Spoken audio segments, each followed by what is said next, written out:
I'd like to call this meeting to order. Will you all please rise if you're able for the Pledge of Allegiance?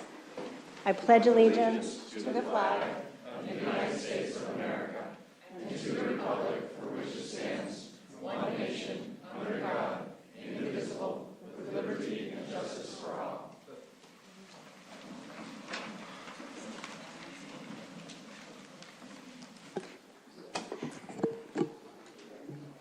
Thank you. First, I'd like to welcome Scouting America Troop 13 with Committee Chair Melissa Clanton to the audience. Thank you for being here. Will the City Clerk please read the roll? Mayor Tinsley? Here. Vice Mayor Middleton? Here. Councilmember Reed? Here. Councilmember Primoroso? Here. Councilmember Kemp? Here. Do we have any deletions, modifications? No, ma'am. And now to announcements and presentations. First, we have the annual overview of the Palm Beach County Commission on Ethics by Gina Levesque, the Intake and Compliance Manager from Palm Beach County Commission on Ethics. Good evening. Hi, my name is Gina Levesque, and I serve as the Intake and Compliance Manager for the Palm Beach County Commission on Ethics. Today, I'd like to share a little about who we are, what we do, and how we can be a resource for you. The Commission on Ethics was established in 2010 following a 2009 grand jury recommendation for ethics reform in Palm Beach County. Our mission is simple but crucial: to promote integrity in public service, build public trust, and ensure that private interests do not interfere with public duties. What sets our commission apart is its independence. We operate separately from other county or municipal governments, and our 5 volunteer members are appointed by independent organizations. This structure ensures fair and impartial oversight. We provide oversight, accountability, and transparency for more than 12,000 public officials, employees, and advisory board members, as well as certain vendors and lobbyists throughout Palm Beach County.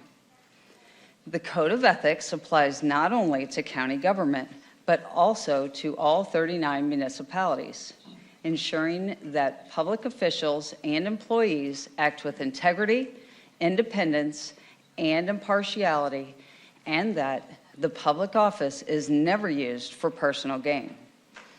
But our role is not just about enforcement. It's about prevention.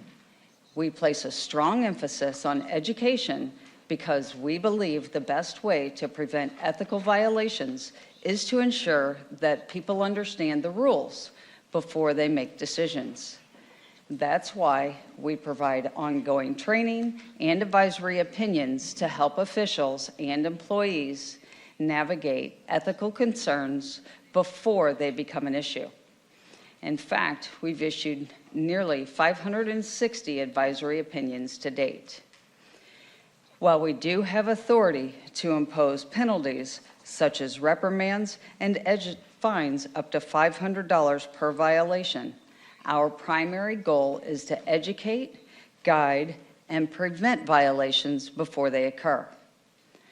We also ensure transparency by making all advisory opinions, gift forms, voting conflict forms, and complaints publicly available on our website.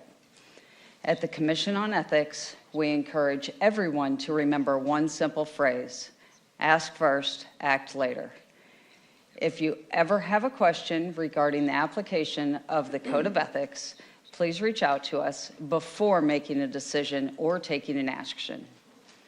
You can find resources, request training, or contact us by visiting our website at palmbeachcountyethics.com or by calling 561-355-1915. Thank you for your time, and most importantly, thank you for your commitment to ethical governance. If anyone has any questions, I'd be happy to answer them. I also left up my business card with each of you in case you'd like to reach out after the meeting. Thank you. Thank you very much. Does anybody have any questions? No. Thank you very much for coming. Thank you. next we have the presentation. This next presentation is the fiscal year 2024 Annual Comprehensive Financial Report. There we go. Good evening, Mayor and Council. For the record, my name is Kadeem Ramirez, Deputy Finance Administrator. Tonight, we have an overview of our fiscal year 2024 Annual Comprehensive Financial Report. I would like to introduce Nicholas Martin, who is with our auditing firm, CBIZ CPAs, and he will give a brief overview of our results.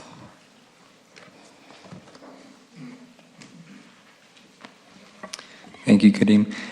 Good evening, Council. I'm Nicholas Martin, Audit Senior Manager with CBIZ CPAs, and tonight I'm here to present to you all the Annual Comprehensive Financial Report for the fiscal year ended September 30th, 2024.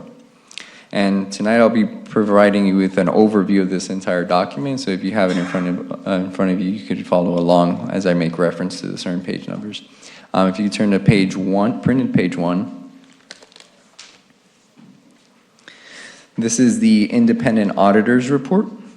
And briefly, I'm going to highlight a couple key items here. It states, we have audited the financial statements of the City of Palm Beach Gardens, Florida, as of and for the fiscal year ended September 30th, 2024.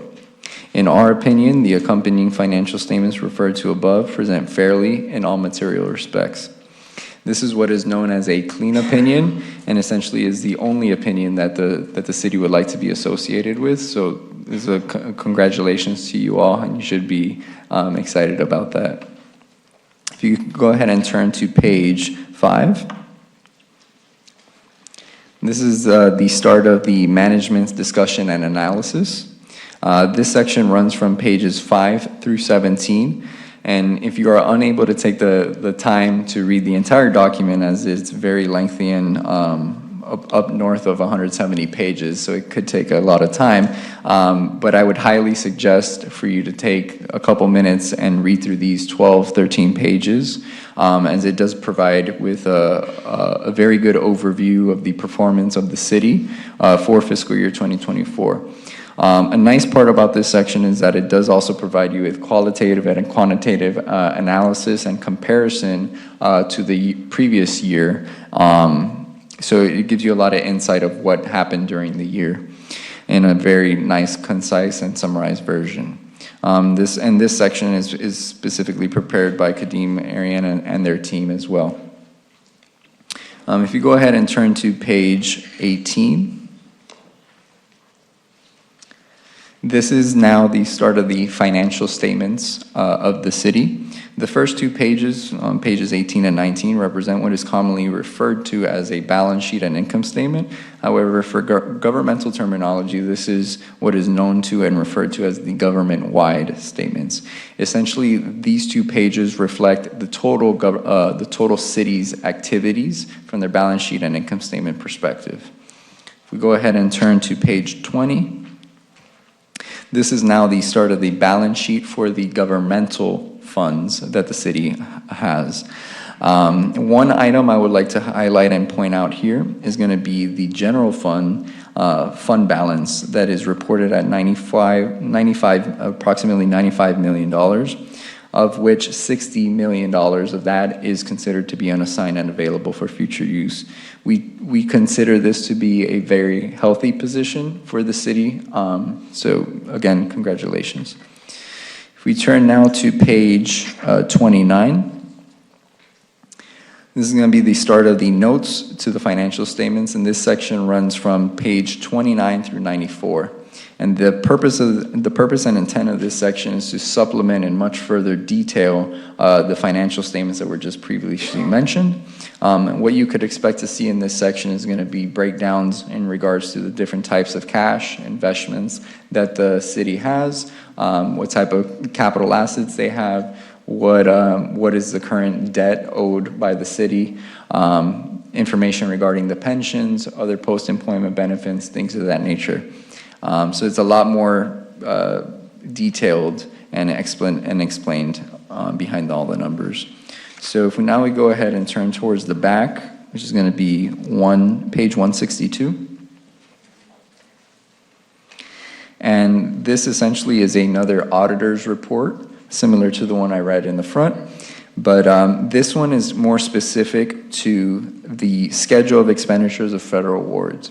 As you may be aware, the city was subject to what is known as a single audit, and a single audit is required to be performed when the city expends either more than $750,000 worth of federal grants or state financial assistance. And in this case, this year, the city did exceed and expend more than $750,000 worth of grants, of federal grants.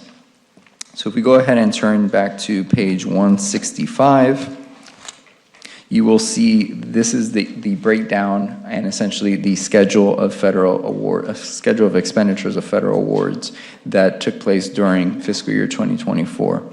There was about $5.5 million worth of those expenditures. And to conclude my presentation, so as a result of our testing of the single audit in regards to the federal grants, along with the audit as a whole encompassing the city, there were no issues, no findings that were required to be communicated to you all tonight and included in this report. So again, that's a big kudos, and I would like to give a special thank you to Ariane, Kadim, and their entire team, as it requires a lot of time and effort to not only keep these books and records in check throughout the year, but also dealing with an audit for several months. And just to give you some perspective, the audit typically starts, we start with our audit request and planning procedures and all of that back in September, and we're pretty much going all the way through. We start up again, I think, in December, January, and all the way through May. So it does require a lot of time and effort from their team. Thank you very much. Appreciate it and agree wholeheartedly. Does anybody else have any questions, comments? I don't have a question, I have a comment. I also want to just mention that it's available online for all to see, which is something that the city's always done. You can go back and look at a tremendous amount of history of these as well. And congratulations on a clean report. That's a big deal. Well done, team. Thank you very much. And I just wanted to take a moment to thank both council and staff for all of your continued support over this last year. The financial audit would not be successful without the help of the entire team. So thank you. Yes, and I want to just reiterate the clean opinion. Just year after year is what you guys do and do it well. So to have the independent auditor come in and talk about that, I think means a lot to us. Also, some of the other notes in here, we have to look at our tax base, 80% being residential. But if you look at the projects that are listed kind of in the management discussion memo, more than half are commercial related now. So we're kind of diversifying our tax base, which I think is important for the city to do going forward. And in terms of the auditor's results, when you look at the financial statements and the federal awards, basically there's no material weaknesses identified in the information and no significant deficiencies, which to me is really the whole report on the way you guys operate and the way you do business. So congratulations on, again, another clean audit. We expect it out of you guys every year, but it never gets old hearing it and seeing what's going on in the report year after year. So thank you. Absolutely. Well said. Anybody else? Awesome. Thank you so much for your time. Thank you. Thank you. Okay, moving on to Resolution 52, 2025. Would the clerk please read the title? Resolution 52, 2025, a resolution of the City Council of the City of Palm Beach Gardens, Florida, approving Amendment Number 2 to the Public-Private Partnership Agreement for the development of an indoor recreational facility at Plant Drive Park, providing an effective date for other purposes. That was quick. Thank you very much. As some of you know, I was required to recuse myself from voting on the Palm Beach North Athletic Foundation contract and site plan approval because my husband was employed by the firm that was hired to do the survey, the site plan, and the engineering. My husband is no longer employed by the firm, but is still getting paid until his buyout agreement is paid in full. And for full transparency, as we just heard by the Commission on Ethics as well, and to avoid any conflicts of interest, I received a legal opinion advising me not to vote on this petition. Therefore, I will be recusing myself from voting on the extension as well, and will pass the gavel to Vice Mayor Dana Middleton. Thank you. And thank you, Dana, for doing this. Okay, thank you, Mayor. At this time, can I please refer to our City Attorney, Max Lohman, for some explanation on this resolution, please? Certainly, Madam Vice Mayor. This amendment, this resolution and proposed amendment comes to you this evening because for two reasons. One was that PBNAF requested to be on the agenda to ask the council for an extension of time to meet their financial and construction milestones, to finalize their financing, and also to make a small revision to Section 14 of Exhibit B of the agreement. And it really has to do with the carrying term of the required surety post-construction. And it was just an oversight in the agreement. We're cleaning that up. So, however, this vote goes this evening, that portion of the agreement or the amendment will need to be addressed, and I will help the council address that when we get to that point. But that's supposed to be before you tonight. The only thing that is before you on this item is whether or not you are willing to grant the request for a 90-day extension of time to the financial and construction milestones. And then, of course, then there's the amendment to Section 14B that addresses post-construction surety. Thank you for the clarification. So at this time, can I please ask for a petitioner presentation from the Palm Beach North Athletic Foundation? Mike Winters, are you presenting? Jason McCarty. Jason, thank you.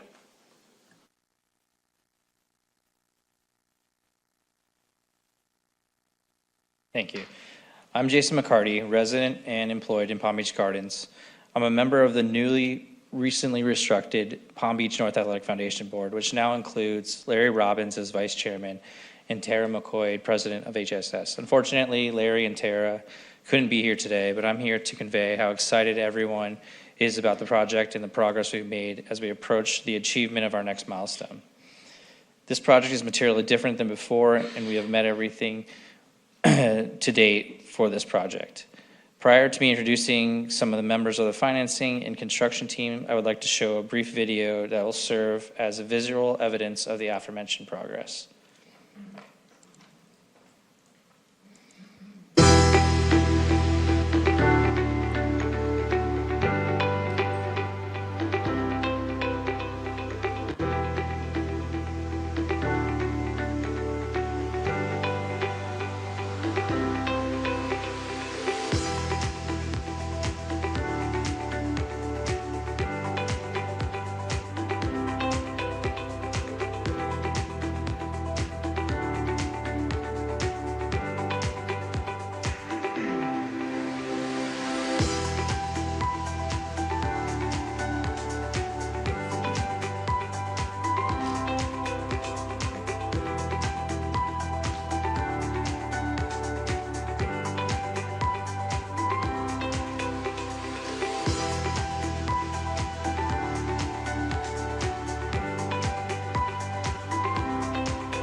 Sorry about that.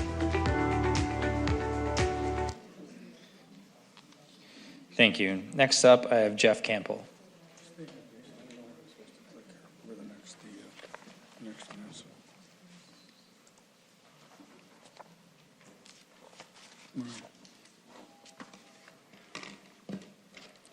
Good evening, Mayor and City Council members. My name is Jeff Campbell with Campbell Consulting Group, CCG, and on behalf of the Palm Beach North Athletic Foundation.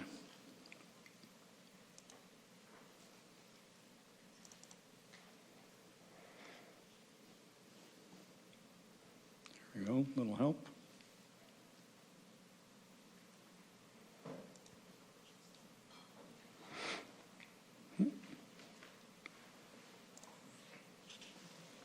No, it's not what it was. Full screen.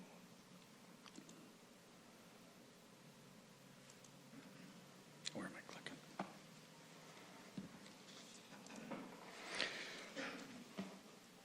On behalf of the development team, the Palm Beach North Athletic Foundation has been working tirelessly with our entire development team under a strict timeline to ensure compliance with our construction milestones outlined in the P3 agreement from April 3rd of 2024. Our development team partners include WGI land use planners and civil engineers, Angela Biaggi, who's not here tonight, JLG Architects, Tom Betty, who again is not able to be here tonight, Clancy and Thays, our construction company, Anthony Harmon here tonight, Nason Yeager, PA, John Bazanes here tonight, myself, and Ziegler with John Balzano here tonight.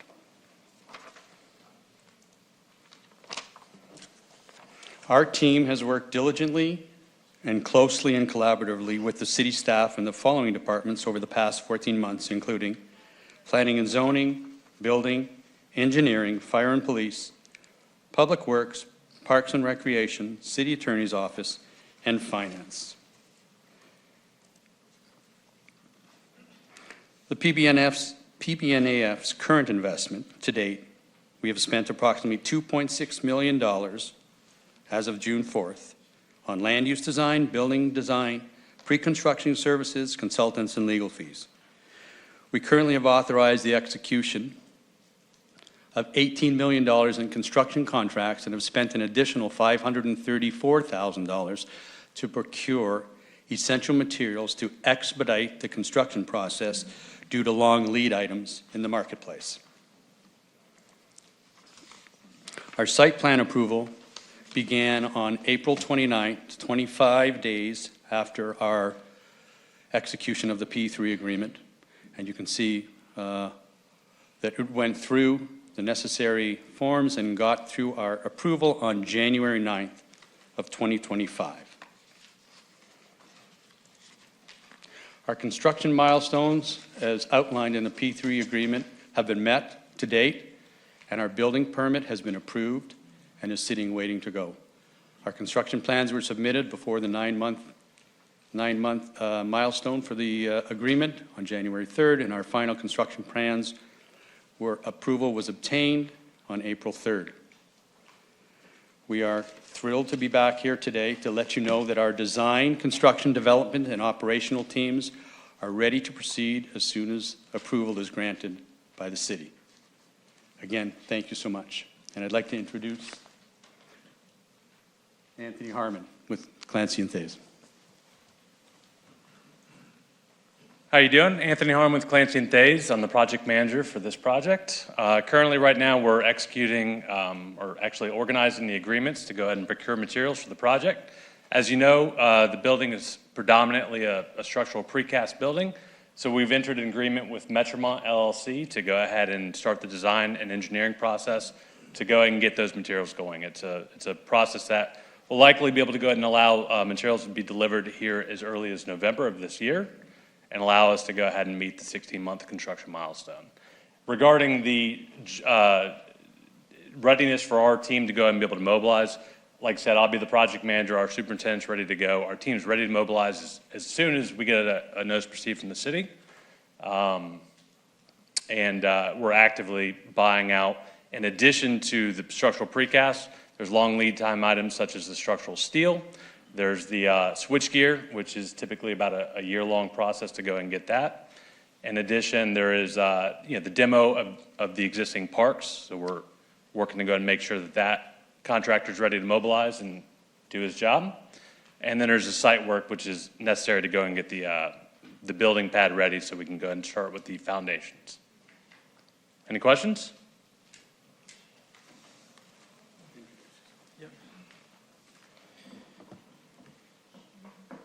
All right, let me get our presentation pulled up.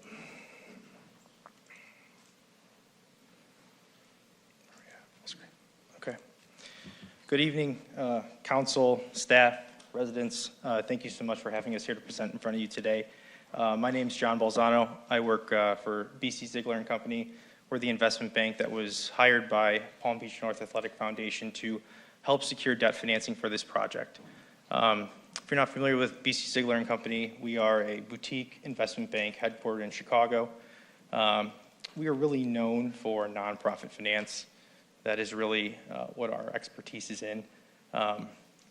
As you can see here, as I mentioned, we're headquartered in Chicago, but we also have a national footprint. We also have a presence down here in Florida. Rob Gall, who's the lead banker on this financing, who I'll be working with, he lives up in the Winter Garden area around Orlando. He also is from Palm Beach Gardens. So there's a lot of people local to this, local to the area working on this financing, and we have a lot of expertise in nonprofit finance. As you can see on this page, Ziegler's financed over the last 4 years, 188 financings worth over $9.8 billion. And we specifically work with nonprofits. So 99% of those financings that I'm mentioning or referencing up there is nonprofit finance. There are a couple different industries that we work with specifically, nonprofit senior living facilities, which we do a number of work here in Florida, education facilities, private universities, private schools, charter schools. Again, we do a number of those facilities here in Florida. We also work with your traditional healthcare providers, which would be hospitals, and other things that we consider to be cultural facilities, which would be sports facilities, in addition to theaters. I know a lot of the talk around here has been this term sheet, the financing. So we wanted to lay out the sources of financing that have been obtained for this project.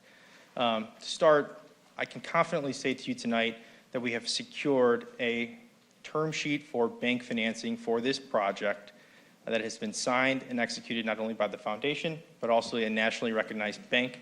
That amount is for $29 million. I'll discuss it a little bit more in detail on the next slide. We also have a subordinate loan there. That's from Larry Robbins. Essentially, that subordinate loans helps bridge the gap between the donations and the senior loan that you're seeing up there, that $29 million. The reason why we have that subordinate loan is, one, it's another pledge of money from Larry, which he's already pledged $10 million. So this is in addition to that. But it'll bridge us to additional fundraising that the foundation hopes to secure. And a lot of that could come after groundbreaking. A lot of people that they've been talking to obviously have expressed interest, showing that $12 million that they've already secured to date, and some that is pledged and will come through the construction period. But also there's additional fundraising that they hope to raise. So Larry has put up that extra money. And to date, the guys pledged over $20 million, both in donations and subordinate loans to this project. So there's a lot of skin in the game. As Jeff mentioned, $2.6 million has been spent to date on this project.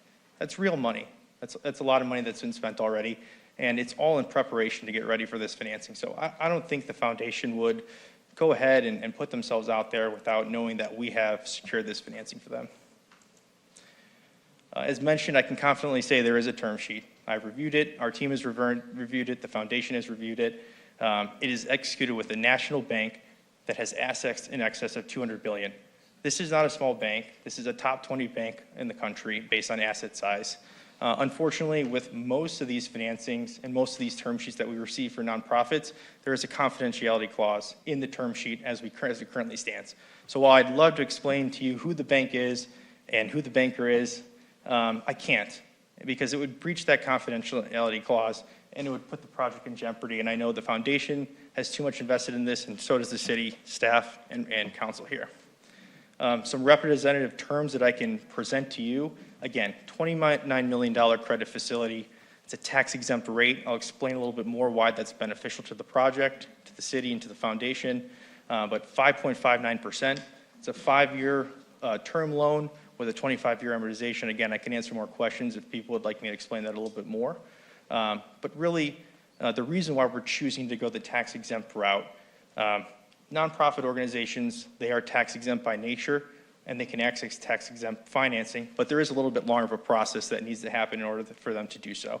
But because of that process and why we want to take that time to do it is the benefit in the rate. If we did this taxably, the taxable equivalent rate would be 7.03% versus the 5.59%. That's a 1.44% difference. I'm sure if everybody was looking at financing a home and somebody said, I'll give you 7.5% versus 5.5%, you'd probably try to do everything you can to get that lower rate. What does that 1.44% mean? It means $417,000 worth of savings annually for the project over this term loan. That's big dollars. That money can be reinvested in this project and programming for the community. I don't want to go into detail too much on this slide, but again, there is a process to issue tax-exempt bonds. It's a process that we've been through many of times, as I've mentioned to you, Ziegler, over the past 4 years, between 2021 and 2024, we've done 188 financings for nonprofit organizations. One of the main things that the foundation will need to do is go to a conduit issuer. It's chosen to go to the Florida Local Government Finance Commission. They're a state agency. They do this regularly. And just so you know, a common misconception when we talk about municipal bonds for these sort of nonprofit projects, there is no municipal entity, whether it be the issuer, the city, the county, the state, is on the hook for this. This is purely an obligation of the foundation. We've already started that process. The application has been submitted, so we've got the wheels in motion here. You know, there's a couple more bullet points there talking about some more of the fine details of what needs to happen in order to get it, but I can confidently say to you, we've started this process and the wheels are moving and turning towards a closing. Timeline. Jeff has talked about the timeline. The one thing I want to impress upon you here is that as soon as we had site plan approval and more definitive terms on the construction budget, that is when we started to market this financing. What's important to know is that if we go to market with a half-baked cake or something that is not complete, we get it in front of investors and they start to stall. If we don't have all the right information and answers for them, they may put it down and we risk this financing for the group. So that is why we had to wait until March 17th, which is the earliest time possible to go out and market this financing. We sent this to over 20 financial institutions. We had a lot of interest. I think a lot of it has to do with investing in a project that's here in the city of Palm Beach Gardens specifically, and also the deal team. I mean, Mike Winters, he's been at this for a long time, but once Larry Robbins got involved and some of the other players got involved, it really turned this project around.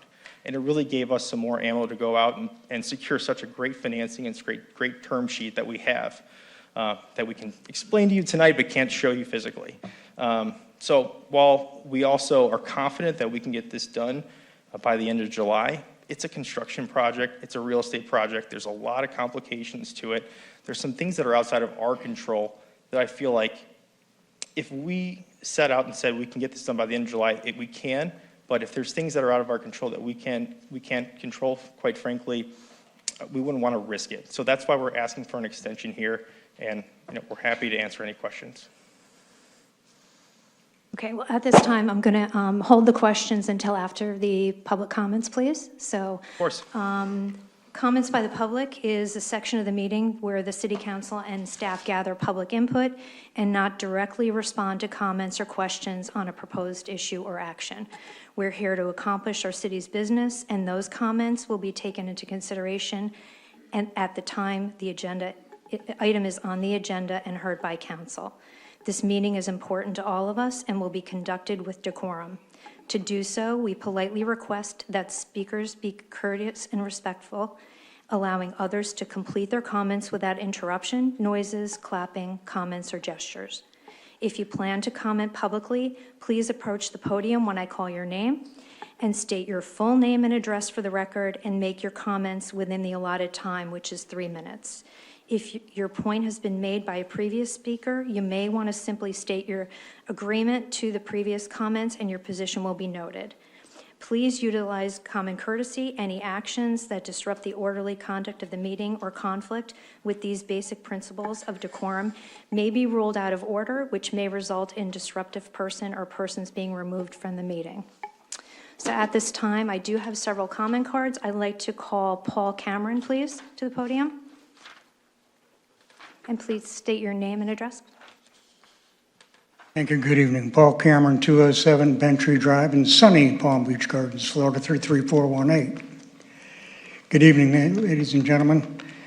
I've stood here before you before, and I'm going to stand here again, just reiterating what I've said before. You know, how much more are the people of Plant Drive going to have to put up with, right? How many exemptions do the taxpayers of that area get given to them? It's an extension after extension after extension. They've been tortured for so long. You know, give them a break. All right, up in the North County, you got an abomination going in there. I can't even begin to tell you how bad it is. It's been leased out to PGA for trucks and VIP cars. They built in half a stadium for the soccer fields that we weren't notified. All right, they've basically been erecting a tent with half a dozen porta potties that I guess is going to be a workers' quarters for the project that they're working on, but it would make an awful good, foundation for putting the ice rink up there where it belongs with other sporting facilities. Thank you. Thank you. Next, I have Heather Diekman-Levy, please.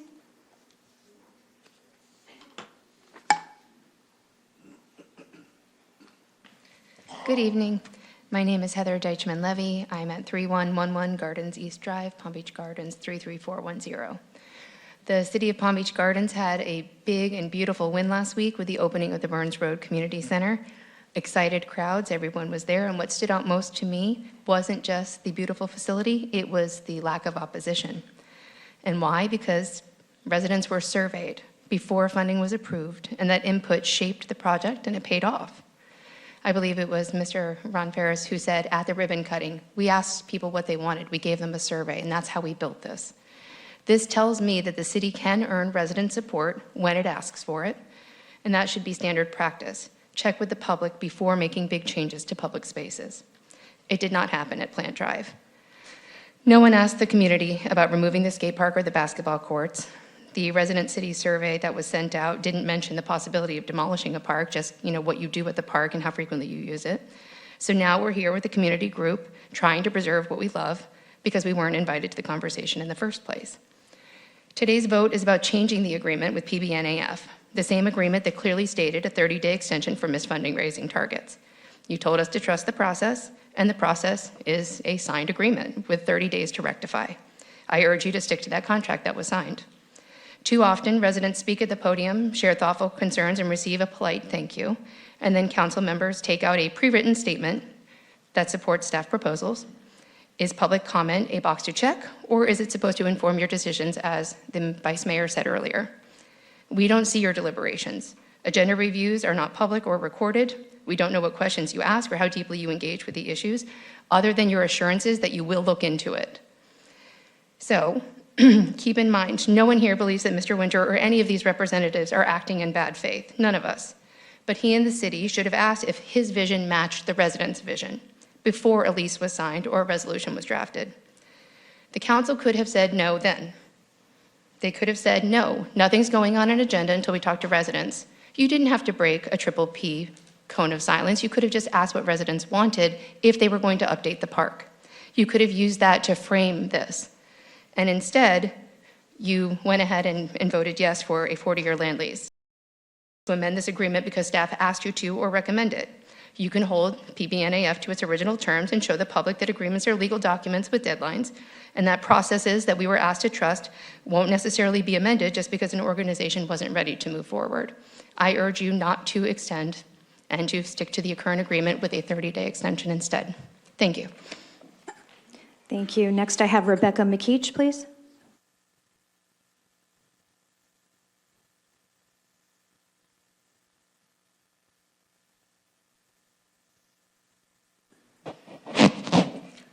Good evening. My name is Rebecca McKeach. I live at 4599 Holly Drive. I have 2 points to make on why PBNAF does not deserve this extension. First, it has been brought to my attention that there may have been some preconceptions among some council members that PBNAF's need for an extension is no fault of their own, but based on outside entities, which they seem to reiterate in their presentation.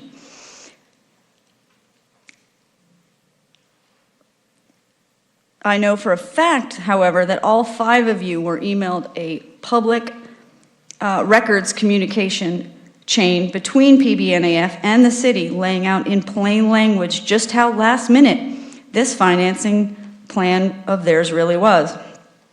It wasn't even brought up to city staff until May 2nd. After having been warned by City Attorney Max Lohman in an email dated May 7th that the process they were proposing may take 3 to 6 months, PBNAF's rep wrote back on May 22nd that they were still working out details of this new financing plan.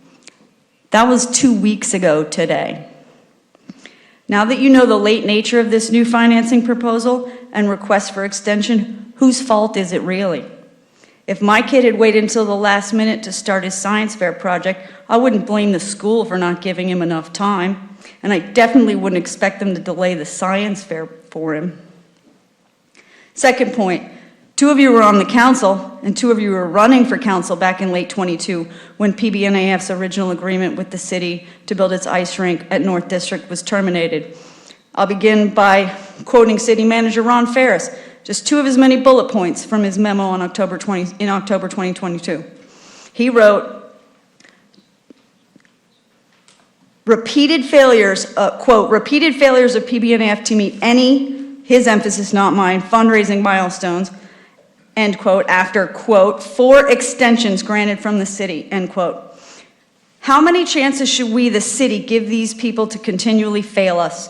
Should we wait until they maybe actually tear down our beloved park, build this monstrosity, and then fail yet again to actually run it, leaving taxpayers and residents with nothing but an empty eyesore that's now on our dime to run, repurpose, or destroy? Fool me once, shame on you. Fool me twice, shame on me. Fool us all 5, maybe 6, 7 times. Who were the fools then? Thank you. Thank you. I have Arthur Johnson, please.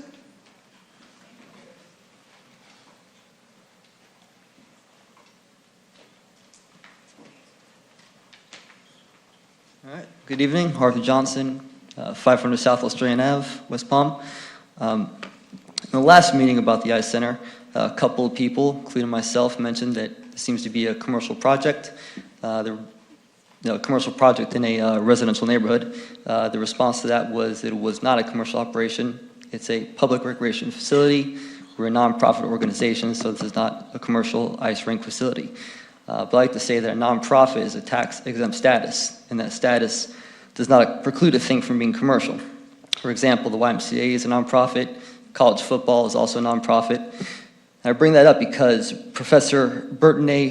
Weisbrod, in his book, To Profit or Not to Profit, the commercial transformation of the nonprofit sector, explains a process he calls conversion, where the income from ancillary activities begin to outweigh the revenue connected with a nonprofit's mission.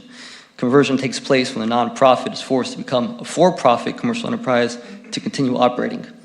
Now, I'm not sure what the reasons are that might need the extension, but perhaps it may have to do with some of the word that's going online that Florida may actually be experiencing a population decline, where the birth-to-death ratio is currently below 1, which is below replacement. The median age for Palm Beach Gardens, according to pointtohomes.com, is currently 50 years old, with 22 or 23% of households have children. So there may be some future reasons to worry about that.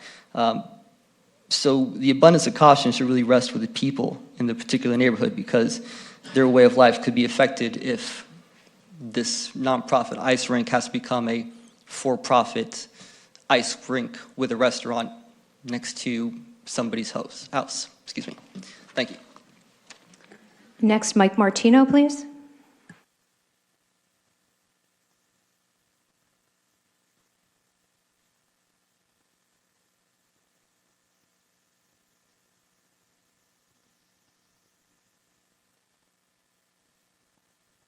How long that walk is.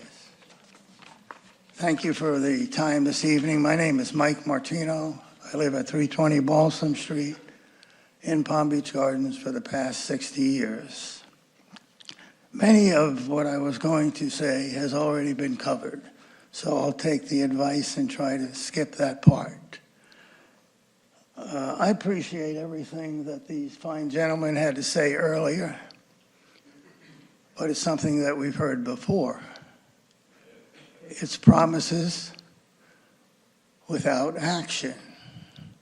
On July 3rd, the contract that both these gentlemen signed and the city signed is up. There's 30 days of grace period. When you ask for an extension from that, it suggests to me anyway, that you're in a default posture. You can't live up to the contract. So why should we give them an extension? Past history says it doesn't work. For 3 years, they floundered in a similar way on a similar project. This is a business deal.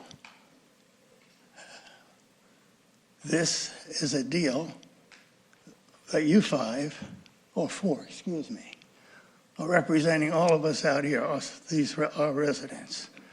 You need to be conscious of our interests and not the failures of the developer. No lifeline should be extended because there's none necessary. They've had plenty of time to perform, and they should. A contract is a contract. It's been signed, it's been sealed, it's been delivered. But they say they can't live up to it. Why should we give them more time? I haven't heard anything. More promises, but nothing concrete. A bank that they can't name, a donor pledge that, in my opinion, was shaky. I don't care how much money the man has. On July 3rd, my position is, show me the money. If you got $40 million, God bless you, proceed. Thank you for your time. Next, I'd like to call Scott Gilo, please.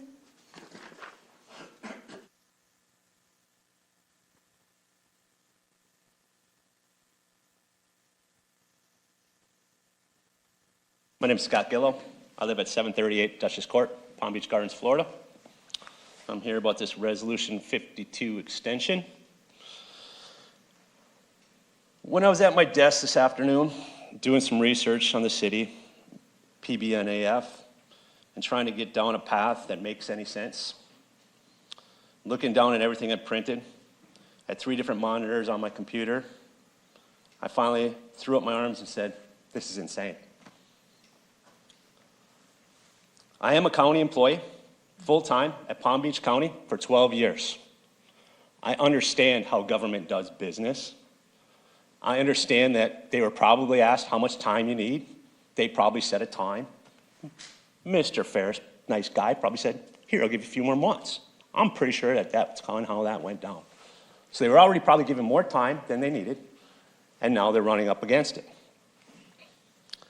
As I've stated here before, I'm also a small business owner.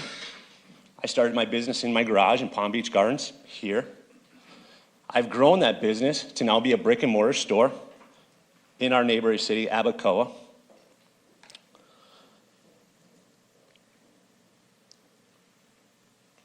Starting my small business had a lot of challenges.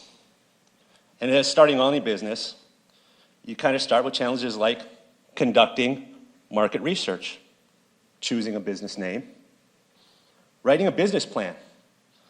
I also went to PBANF's website earlier today to look at their business plan. Their website is down. It doesn't even work. You guys all have computers? Check. What does that say? I don't know. But running a business, a website in today's day and age is huge. I know, I'm a small businessman. My website is important. But moving on, choosing business structure is very important. Getting federal, state tax IDs, registering your business. opening a bank account, funding the business, picking your business location, and applying for licenses and permits. These are just some of the upfront hurdles of starting a business. Me and my girlfriend, Louise Manning, and my partner, very beautiful woman back there, are both high school educated. How and why is PBNAF, with a board of directors that is highly educated, highly. Most of them are multimillionaires and billionaires. Starting a business, they should know. They should know all these fundamentals to starting a business. Thank you, sir. Next, I'd like to call Helen Brown, please.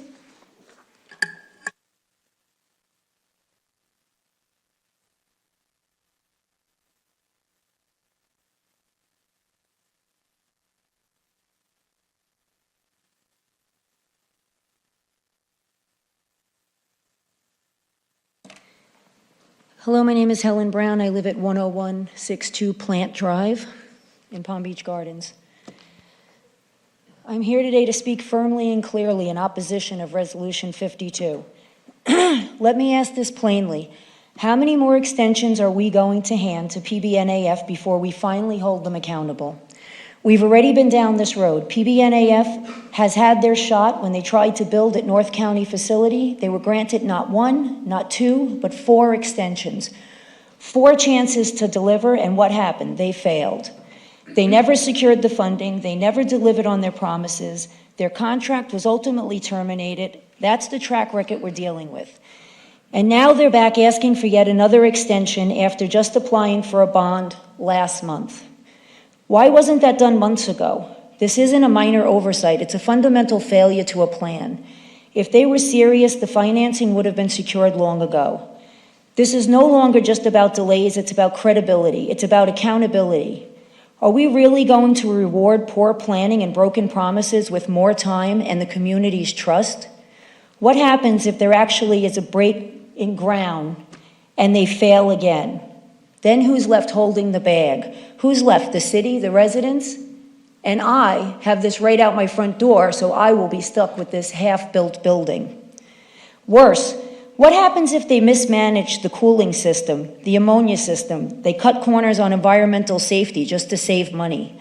We're supposed to hope for the best from a group that couldn't even submit a bond application on time?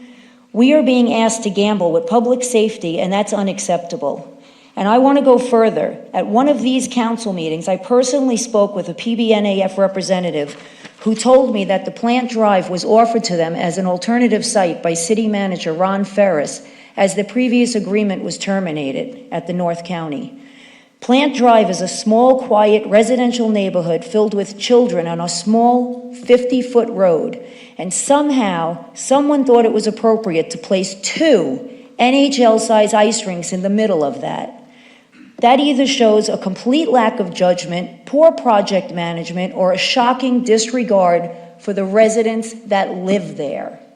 This is no longer just about PBNAF. This is about whether this council is going to continue in enabling failure or finally start standing up for the community that you were elected to serve. Vote no on Resolution 52. No more excuses, no more extensions. Show you care for the people who live there and have to put up with this. Thank you.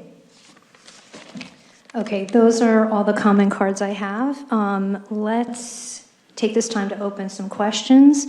And I'll start to my right. Bert, can you please start us off with some questions for the group? Yeah, I want to ask John if you can come back up here just on the bond side. Can you talk a little bit about the tax exempt status, why that couldn't have been done 6 months earlier, even though we didn't have a bond commitment or a dollar amount? Why couldn't the organization do the tax exempt now? It has something to do with budget, with the state, delays? Just fill me in on all that process. I think common practice is just, we don't want to go to the conduit issuer before we have financing in place, especially if we're doing bank financing. So immediately after receiving the term sheet is when we started the bond, the tax exempt process. So you couldn't have done that earlier even without a term sheet in place, just to have the organization switched over to that status? That's just kind of the way The we way you would have done procedurally that. work Okay, on that's it. the way you do it on the Yeah. bond side, okay. And sometimes issuers will not accept applications if we don't know that on the bank side.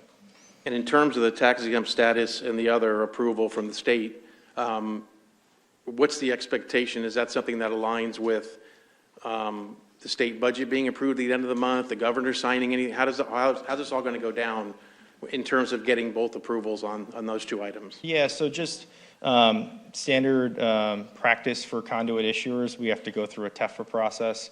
The TEFRA process happens immediately after we file the application. It's somewhat of a perfunctory process. We file that, the process has started. Every single nonprofit financing that Ziegler has worked on has gone through this and gotten this sort of TEFRA approval for tax exemption. It does not need to go to the governor's desk per se. There is a state bond division in Florida who handles that on behalf of the governor. This isn't something that necessarily needs 100% state approval. This is all the approval by the conduit issuer. Okay. And does the state restrict the amount of potential approvals that it gives? Is there a pool of funding for a particular year or budget cycle? How does that work? When you see some projects require what's called volume cap, because this is a nonprofit organization, there's no need for volume cap. So there's no cap to it. So there's no risk of no funding if nothing is available because it doesn't fit that category? No, not from a cap, no. Okay. Thank you. That's all I had, John. Appreciate it. Chelsea?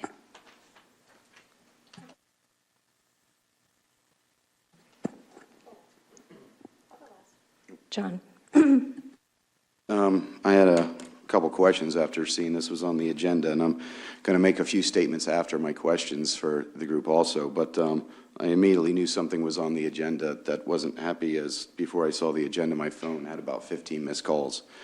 So with a couple questions there, and since then I've just been watching all of the old videos, and I got the actual original agreement and read through the entire thing to see what the original agreement's intent was and timelines and everything else. So before I start with my comments, one of the things that I noticed as reading through all of the documents was Article 48, because we keep saying we're hitting timelines, and we've hit every single timeline. Article 48 requires audited financials due to the city manager and finance manager by May 31st of every year, starting in 2024. Have we received those? Yeah, I'll let John speak to that. I can confirm that the foundation has retained a CPA and that audited financials will be provided by the end of the month to the city. So that it'll be 30 days late when you do have. So when was the accountant secured? I can't speak to that. Nobody knows when you got an accountant. Was it? Can you tell me if it was in the last 48 hours? I can't speak to when the accountant was retained, but I can tell you that the CPA has committed to providing financials before the end of the month. Okay. So that would put you, as of now, already in default of one of the timelines of the... I can't provide a legal opinion on what the documents say, but I can tell you that the documents will be provided by the end of the month. And so these timelines, when they were initially done in April of 2024, which I'll get to also in my comments, because it was said that there were to be no extensions when it was presented to council the initial time. So with the initial timelines that you negotiated, it was said in that presentation in April of 2024 that that it was agreed between the city and the PB and NAF that these timelines were sufficient times between each timeline to hit every mark. Did PB and NAF help with these timelines to make sure that they help them also? I'm sure they were negotiated at the time. If we're speaking to why we're here today for the amendment, the foundation views the city as a partner, and a business partner communicates anticipated issues to their partners ahead of time and tries to navigate them to mitigate the problem. So that's why we're asking for this extension today. No, I'm asking for the timelines because if you helped and negotiated those, because you said they were very strict and hard timelines. Did I personally? Somebody in the presentations tonight said they were very hard timelines to meet. I believe. I can't speak to that. Okay. And then section 51.5, it says that you already have 30 days past the deadline to cure these, to cure this. So from right now, you have just under 60 days. Is there a reason that you see that we can't make the financing in the 60 days that you currently have?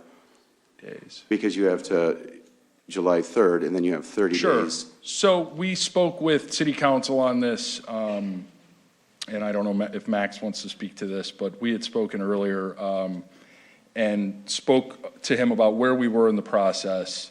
And again, as has been presented, we think that we can get under the wire by the end of July to secure the financing, but rather than try to ask for an extension after an issue has already been created and we haven't met that timeline, we thought in an abundance of caution, we would seek this extension ahead of time, trying to get in front of any potential issues, considering there are so many different entities and so many moving parts to try to secure the financing.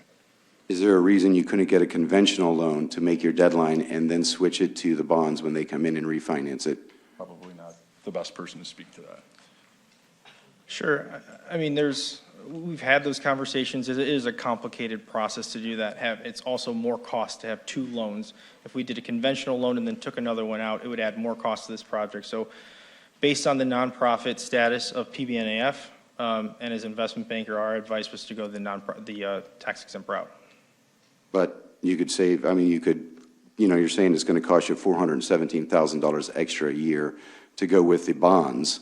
So you could refinance it, and the money it would take to do the refinancing, it would make sense because it's costing you $417,000 to not have the bonds. Well, But there's that a is taxable possibility. equivalent. There's nothing stopping you from refinancing with bonds if you got a conventional loan and met your timeline. Well, we've secured a term sheet. We still have to work to closing.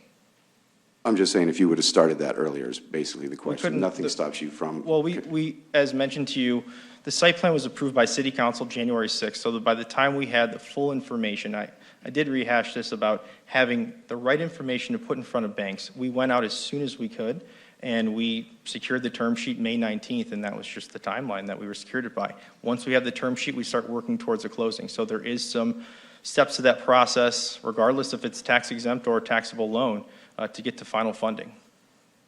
Okay, I think that might be all the questions for now. Madam Vice Mayor, do you mind if I make some comments to finish up my questioning? Just to tell you where I'm at, I didn't, kind of come to my my decision lightly of how I'm going to vote. I actually was still going through stuff. I probably had less than 4 hours of sleep every night since last Thursday, watching videos and reading stuff, and actually Max called me to clarify something at 5:05, and I didn't realize I was almost going to be late for the meeting because I was still reading up and trying to do my homework. So I put a lot of thought into my vote and how it's going to go, and how I'm looking at how I'm going to vote is looking at the initial project at North District Park.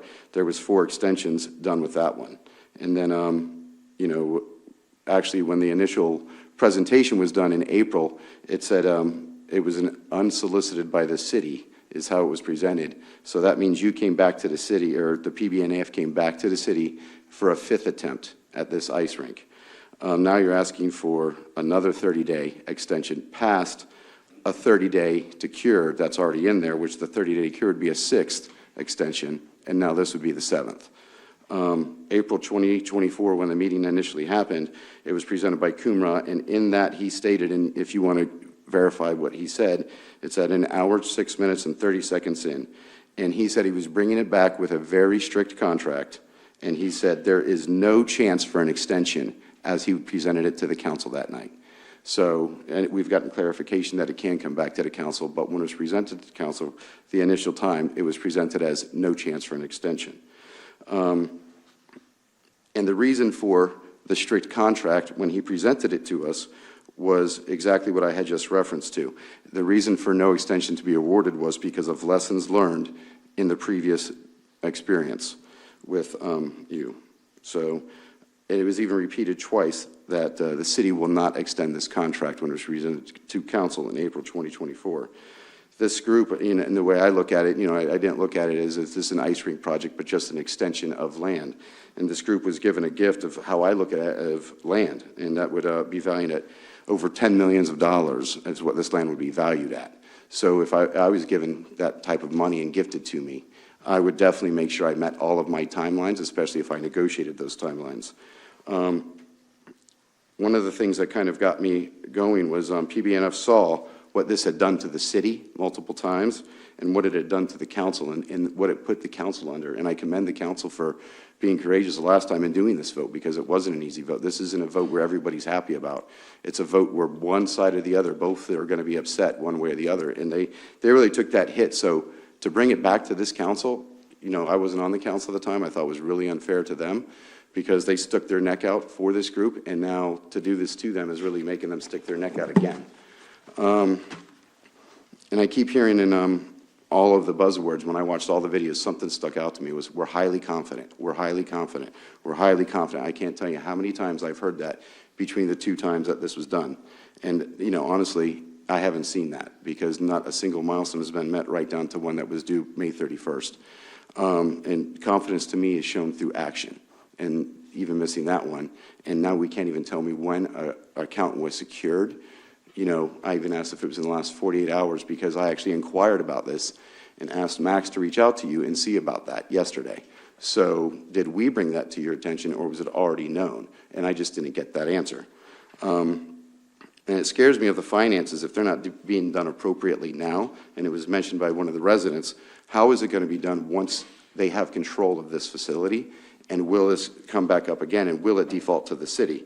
So when that was said, I actually asked our recreation division, if this were to happen, I'd like your input. Do you want an ice rink to run? And it was instantaneous, loud, no, we do not. So they don't want to run this if it doesn't succeed, and none of the financials so far have said to me that it's going to succeed long term. And if it does fall back on the city and there is some debt that the city has to incur for this, you know, the city, that's going to take away from things like the police, fire, roads, public works, and all the other parks in the city. So I've read all the past documents and the videos, and hold on, I'm scribbling, so I was going to try and organize this, but I didn't have enough time. And another thing that kind of upset me, which you put it in this, when I was reading through emails this week, I can't tell you how many emails from residents. I think I got one email from PBNF, but not a single one supporting this extension.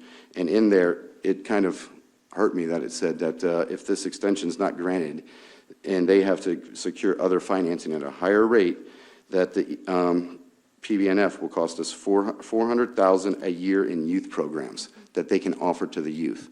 So that kind of puts it on the council. If we don't grant this extension, it's our fault that $400,000 extra of programs are not going to the kids. And it's not our fault that $400,000 is not going to the kids. And this council is not responsible to remind you to get your financing. Because I asked Max April 1st, have you heard from PBNF on their financing? For a month, he didn't hear back. And I didn't know that. I asked him again in my last month's agenda review, have you heard anything back from PBNF? And he said, as far as I know, I haven't heard anything, so I assume everything's a go. I didn't realize till actually one of the residents sent me an Freedom of Information request that as of May 22nd, you were still looking for financing, and he was just being briefed on this. So to say that I was a little concerned when I had asked twice, and I had seen him ask twice with no updates over the last 2 months, that raised a lot more red flags for me. And this, when you say the $400,000, in your proposal, it says that your yearly debt from this project is going to be $18 million of income, and $2.5 to $3 million of that is going to be going to debt consolidate or debt remediation. So the $400,000 that you tried to put on the council, that we're gonna, if we don't approve this, it's us that's kind of, and you didn't quote it that way, but it kind of read that way when I read it, is going to take away from youth programs. That was already in your initial proposal as what you were budgeting for your debt remediation over the years. And I mean, it's kind of funny because when I was campaigning, I'm newly elected, I'm sure you all know, but there was a Post article that came out. The Post article, I was the only one that actually said, I like ice rinks. And that also blew my phone up just like the other day. And now I'm sitting here and saying, you know, I like ice rinks, and I thought it was going to be a well-rounded thing to the city to have another sporting program in this wonderful city with its fields and everything else. And I hate to tell you, but I've lost faith in this organization as well, for a lot of the reasons I've already said. You have almost 30 days left to get your financing, and 30 days after that to cure if you're actively getting that financing.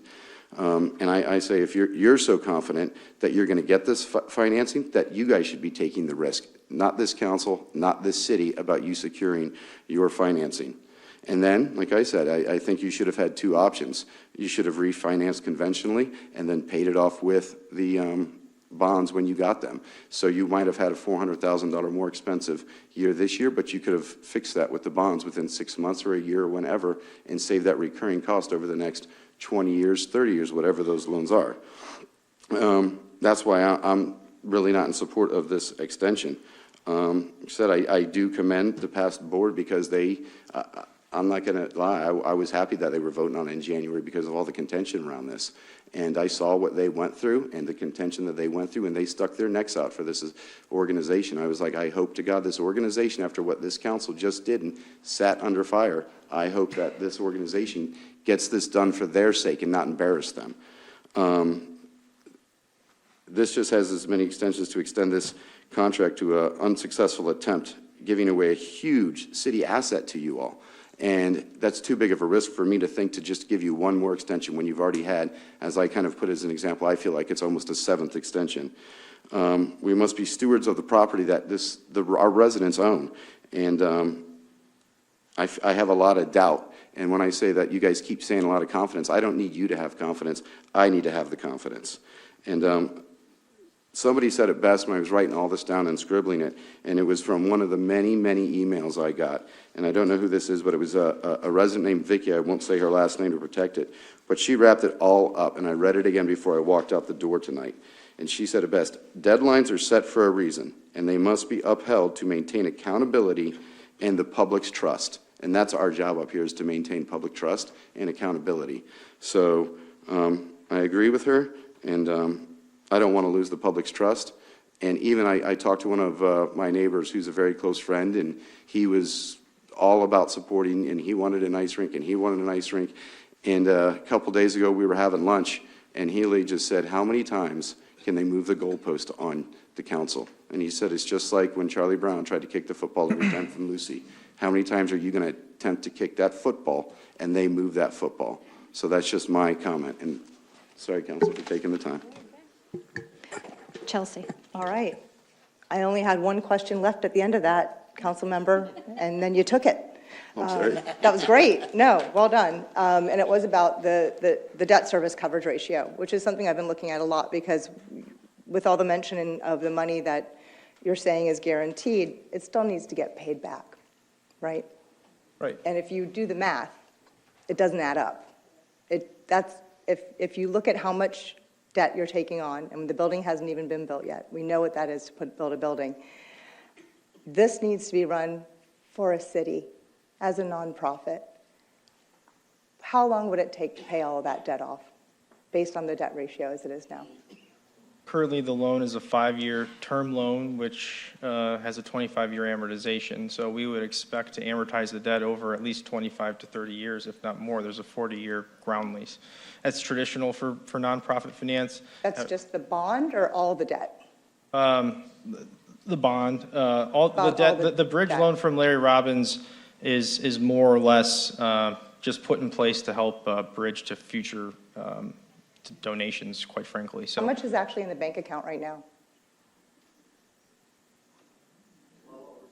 well over $2 million, and the pledge from Larry Robbins is a legally binding pledge that I believe Max Lohman has reviewed. Have we ever seen a copy of a bank statement or anything of that nature that proves this, aside from just a pledge from a billionaire? No. All right. So I appreciate Councilmember Kemp's words. The city has acted nothing but good faith in this and taken it on its face as a project.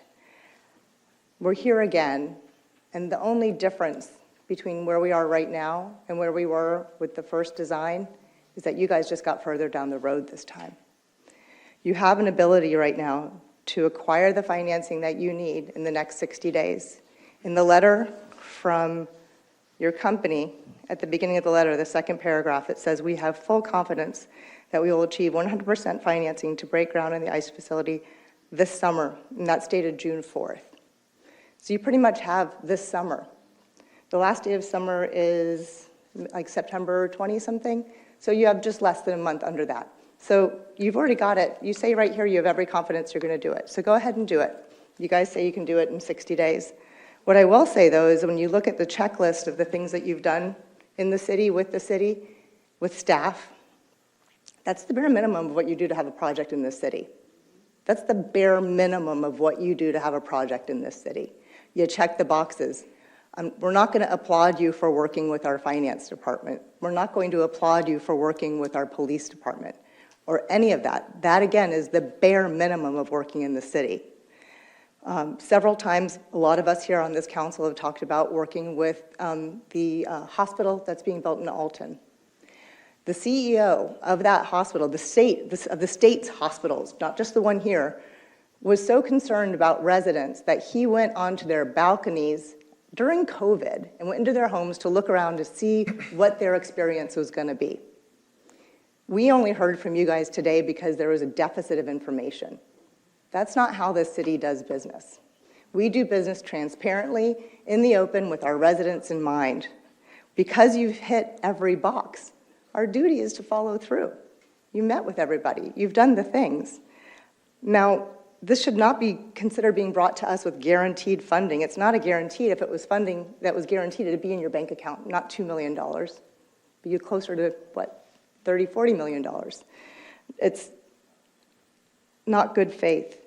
Councilmember Kemp asked about refinancing. Why not? Why not just get the money now? As we heard, you have millionaires and billionaires on your board.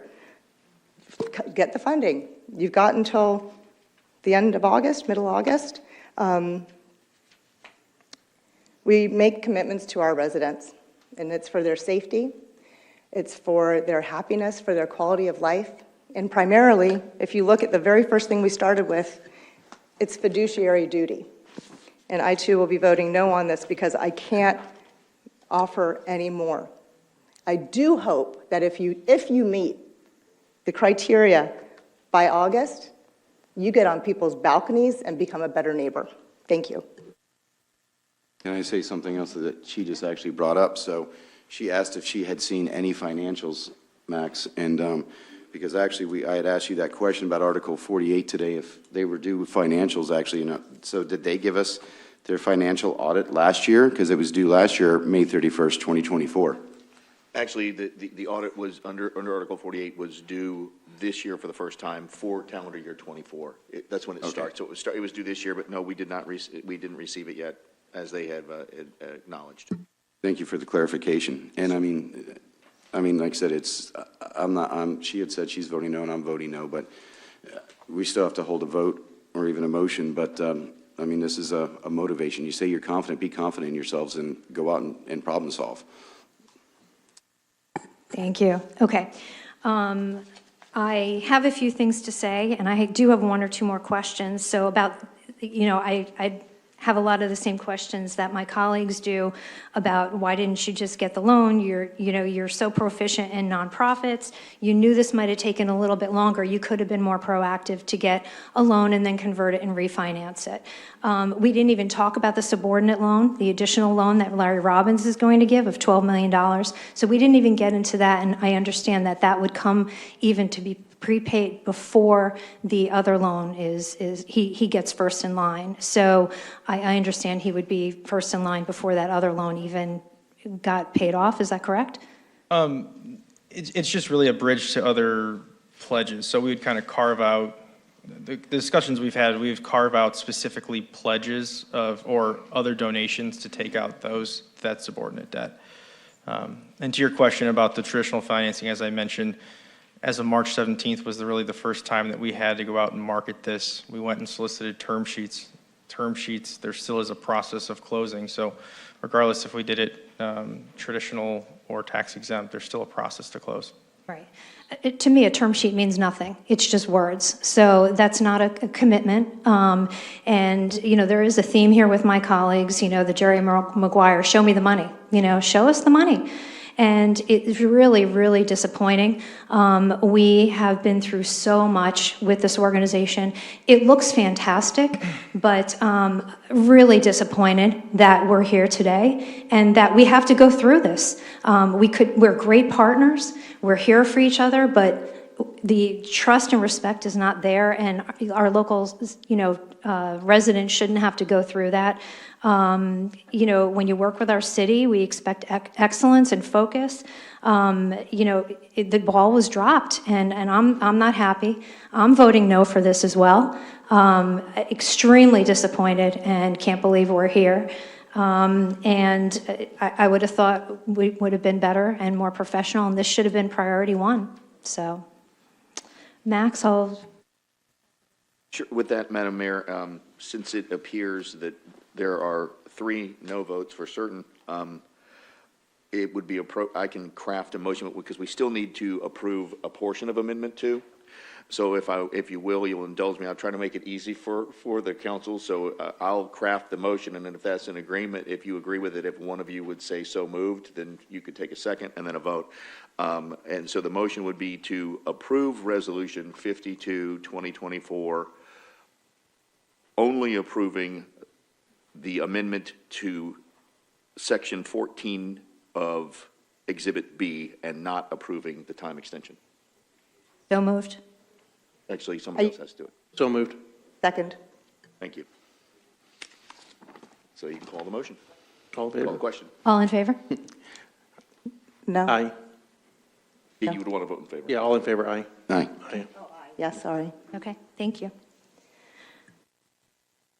Is that the only thing we have to vote on? Yes, ma'am. So Resolution 52, 2025 is approved as it relates to the amendment to the agreement for Section 14 of Exhibit B and not as it relates to the time extension. Okay, thank you. Let's take a 5-minute break and reconvene, and we'll move forward with our agenda.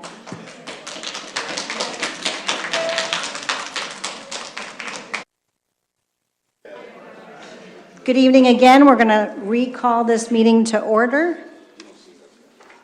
And next is comments from the public for items that are not on the agenda. And first, if you would please come up again to the podium, read your name and address for the record. First is Kelly Burke.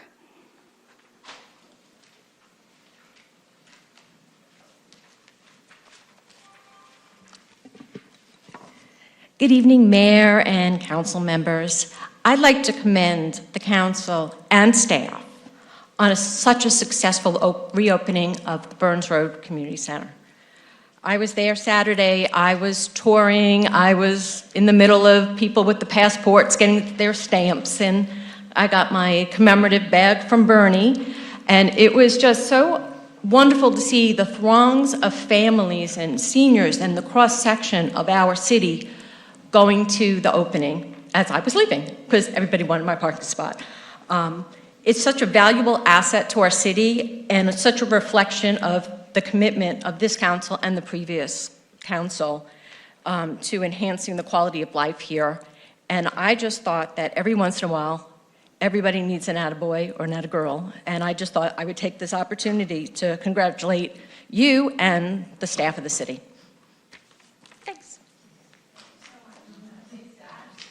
Thank you so much. That was absolutely true. We appreciate your comments. Next, we have Sal Faso.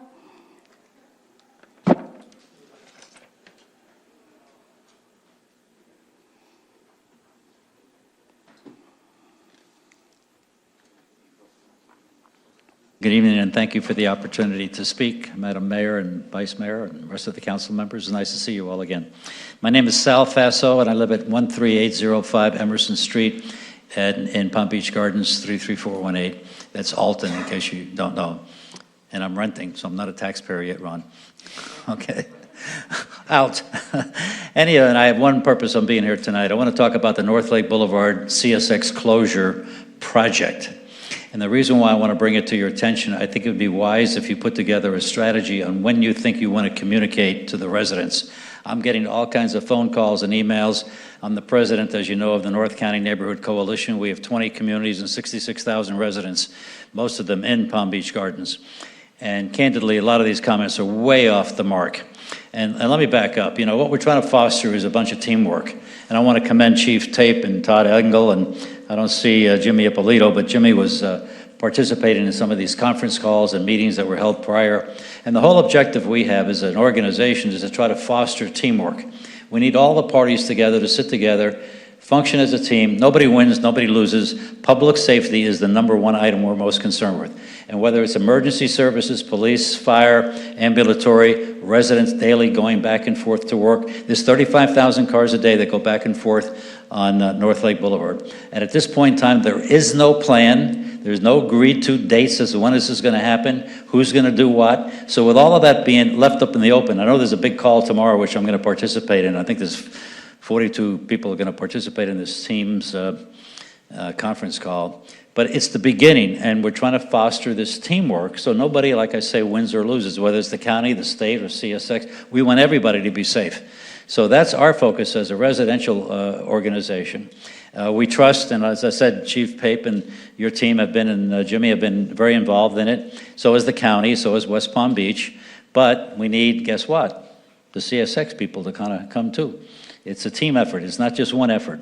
So once again, I'm just encouraging you to think about when is it appropriate to talk to the residents. I don't want the residents to feel like they're the tail wagging the dog. Okay, now we'll let you know what's happening. But once we feel comfortable that we have concrete, good agreement and information that we can present and live by, then I think it's appropriate we get the public informed. How we do it, when we do it, where we do it, who does it, are a lot of questions that are left unanswered. So thank you for the time tonight. I appreciate it. Thank you, Sal. And actually, Ron, I know that you and Chief Pape and a lot of people in our city had already had a meeting with DOT and a bunch of other people. Would you mind? I know it's a very important topic that are on a lot of people's minds. If you mind, if you could just give us a very brief update. I know you don't know a lot. Well, yet. there isn't a lot to tell. We did have our meetings with FDOT and expressed our concerns, especially for the public safety and the traveling public. We have a wide variety of professionals on that call, police, fire, engineering, other staff members. We talked with FDOT. We're even getting, they even talked about some recommendations to give CSX to accelerate the project. But we have yet to speak to CSX. We have a meeting coming up in which we were hoping that CSX would be part of that meeting so that we could have more dialogue. Right now, there's nothing set in concrete, no pun intended, but as Sal said, once we have concrete and good information, we will, as always, let the public know, council know, and we will do the very best we can to have the least impact on the traveling public and public safety, which is our major concern given the western location. So we're there, we'll be in the meeting, we'll continue to push for the public safety every way we can, and once we have some concrete information, as Sal said, and good, solid information, we'll certainly share it. Thank you very much. And I do want to thank you and everyone that's involved, and also thank you for collaborating with the county and bringing them in, and the West Palm now, is my understanding, that's working all together, which is a great thing. So, United Front. Thank you so much. The next person is Maria Marino. Mayor Maria Marino, I might add. Hi there, my name is Maria Marino, Mayor of Palm Beach County. Pleasure to be here. I did want to add a little bit about the railroad crossing. I did speak with Steve Braun this week. Address, please. Oh, sorry, 301 North Olive, West Palm Beach, Florida. That's the government building. Thank you. And he was also disappointed that CSX wasn't on the call on Monday. It does affect an awful lot of people, not only District 1, which is the north end of the county, but West Palm and the Loxahatchee. So we have several of our district commissioners that are on top of this. We have been getting emails about it. So it's a good thing that there was a conference call.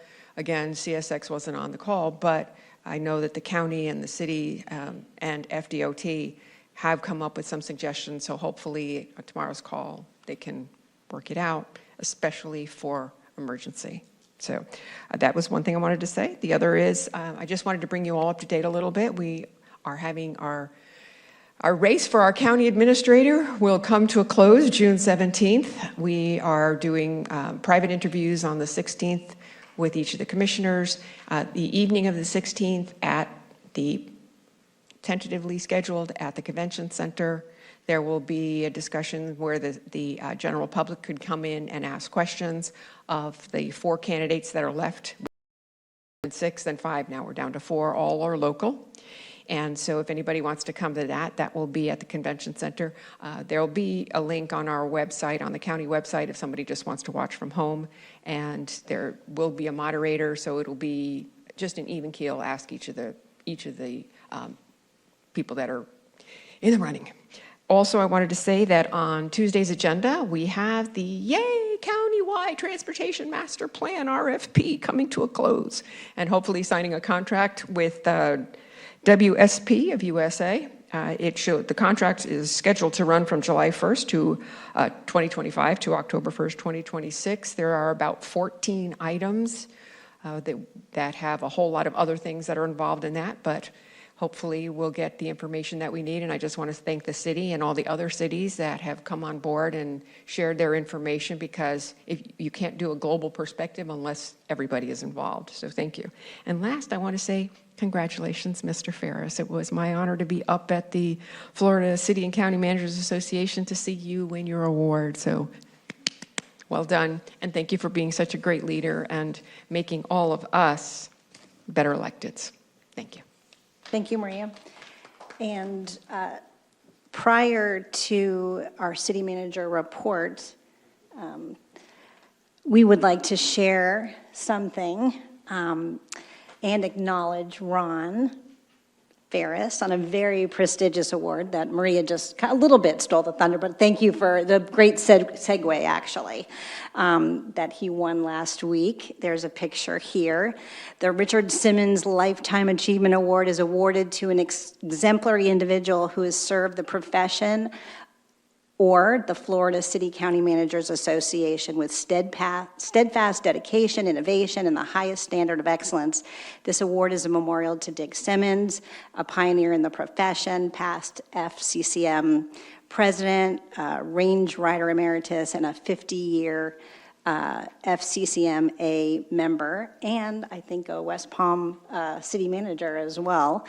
And to be eligible for consideration for this prestigious award, an individual must be nominated by a full or lifetime member of FCCMA and meet a lot of criteria, one of which is serving over 30 years of public service in local government, and Mr. Ferris has served well over 35 years, I might add. So congratulations, Ron, very well deserved. We really appreciate everything you do, and I want to show it to you because it's right here. Someone stole it from your office. This is his award, so I just want to say congratulations on behalf of everybody.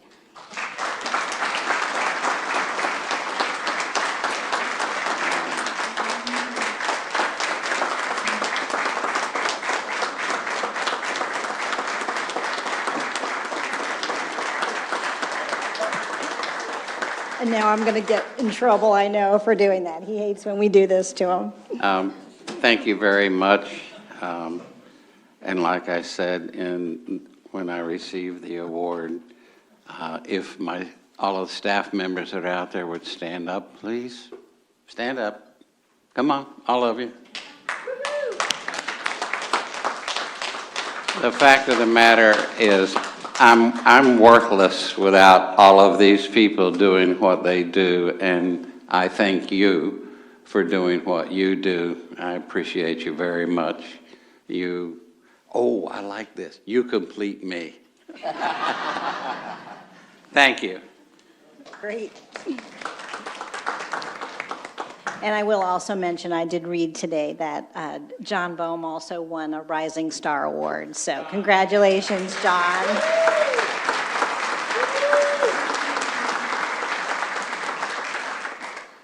That's the best part of the council meetings, I think. So now is on to the city manager report. I do have one item to bring to the council's attention. As you know, I never miss an opportunity to brag on staff. And so once more, we find ourselves in a position for an unbelievable recognition of the hard work of some employees, and I want to tell you about it. There was an annual conference in May. It's called the Florida Municipal Communicators Association. The City of Palm Beach Gardens Communications Department received a total of 7 awards for creative projects. 3 first place, 4 second place. Outstanding award for in-house marketing campaign, that was our Gliding Through Gardens e-bike. Outstanding award for best electronic newsletter, The Pinnacle, December 24. Outstanding award for best social media post, Falls Prevention Week, if you'll remember, real. The honorable mention for social media campaign, which was Riverside's 20 years of educating children. Honorable mention for magazine, electronic or print, Signature City, summer 2024. Honorable mention for video produced in-house for education training recruitment, police purse theft, PSA. Honorable mention for video produced in-house for a promotional or special event, our 9/11 ceremony. I would like to recognize the fantastic crew. Candace Temple, please stand. Communications Director, David Williams, Multimedia Communications Matter, and Kiki Hobbs, Communications Specialist, for their outstanding achievement. Thank you. It's not often you see a city get 7 awards at these events, so we are very grateful for you and we appreciate everything you do. Thank you. That's my report. Well, that's an excellent report. Thank you. And thank you guys for all you do. Next is the consent agenda. Can I get a motion and a second to approve consent? I'll make a motion to move consent. Second? We have a motion and a second. All in favor? Aye. Aye. Motion carries 5-0.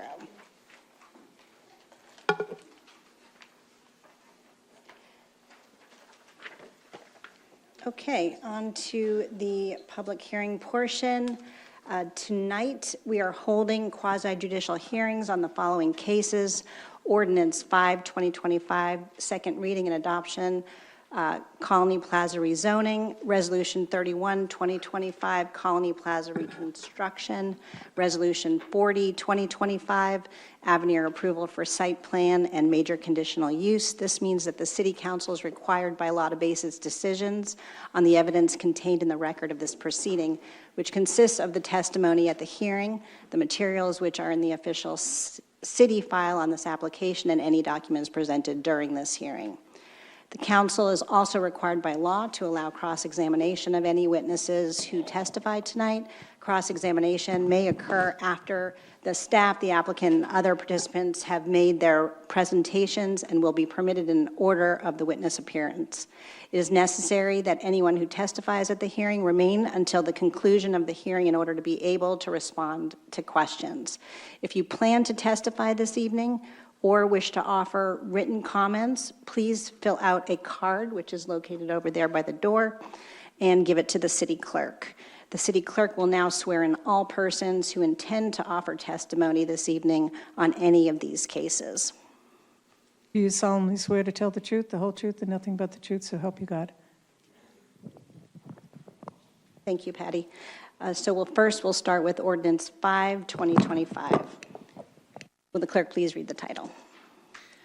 Ordinance 5, 2025, an ordinance of the City Council of the City of Palm Beach Gardens, Florida, rezoning certain real property comprised of 1.98 acres, more or less, known collectively as Colony Plaza, 4265 North Lake Boulevard, and Celadinas offices, and located on the north side of North Lake Boulevard, approximately 0.22 miles east of the intersection of North Lake Boulevard and Military Trail, providing that these parcels of real property, which are more particularly described herein, shall be rezoned from general commercial CG1 to a planned unit development PUD overlay with an underlying zoning designation of general commercial CG1, providing that the zoning map of the City of Palm Beach Gardens be amended accordingly, providing a conflicts clause, a severability clause, and authority to codify, providing an effective date for the purposes.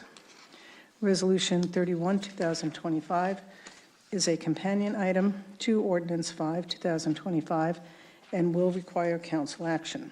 Resolution 31, 2025, a resolution of the City Council of the City of Palm Beach Gardens, Florida, approving a PUD master site plan and allowing the demolition and reconstruction of a 3,109 square foot retail building at 4265 North Lake Boulevard within the planned unit development PUD, known collectively as Colony Plaza, 4265 North Lake Boulevard, and Celadinas offices. The subject site being generally located on the north side of North Lake Boulevard, approximately 0.22 miles east of the intersection of North Lake Boulevard and Military Trail, as more particularly described herein, providing waivers, providing conditions of approval, providing an effective date for other purposes. Thank you, Patty. I'm going to open the public hearing and ask for any ex partes. None. No. None for me. None for me. Okay. Has anything changed since the first meeting? No changes, Madam Mayor. No changes. Does anybody want a presentation? No? Okay.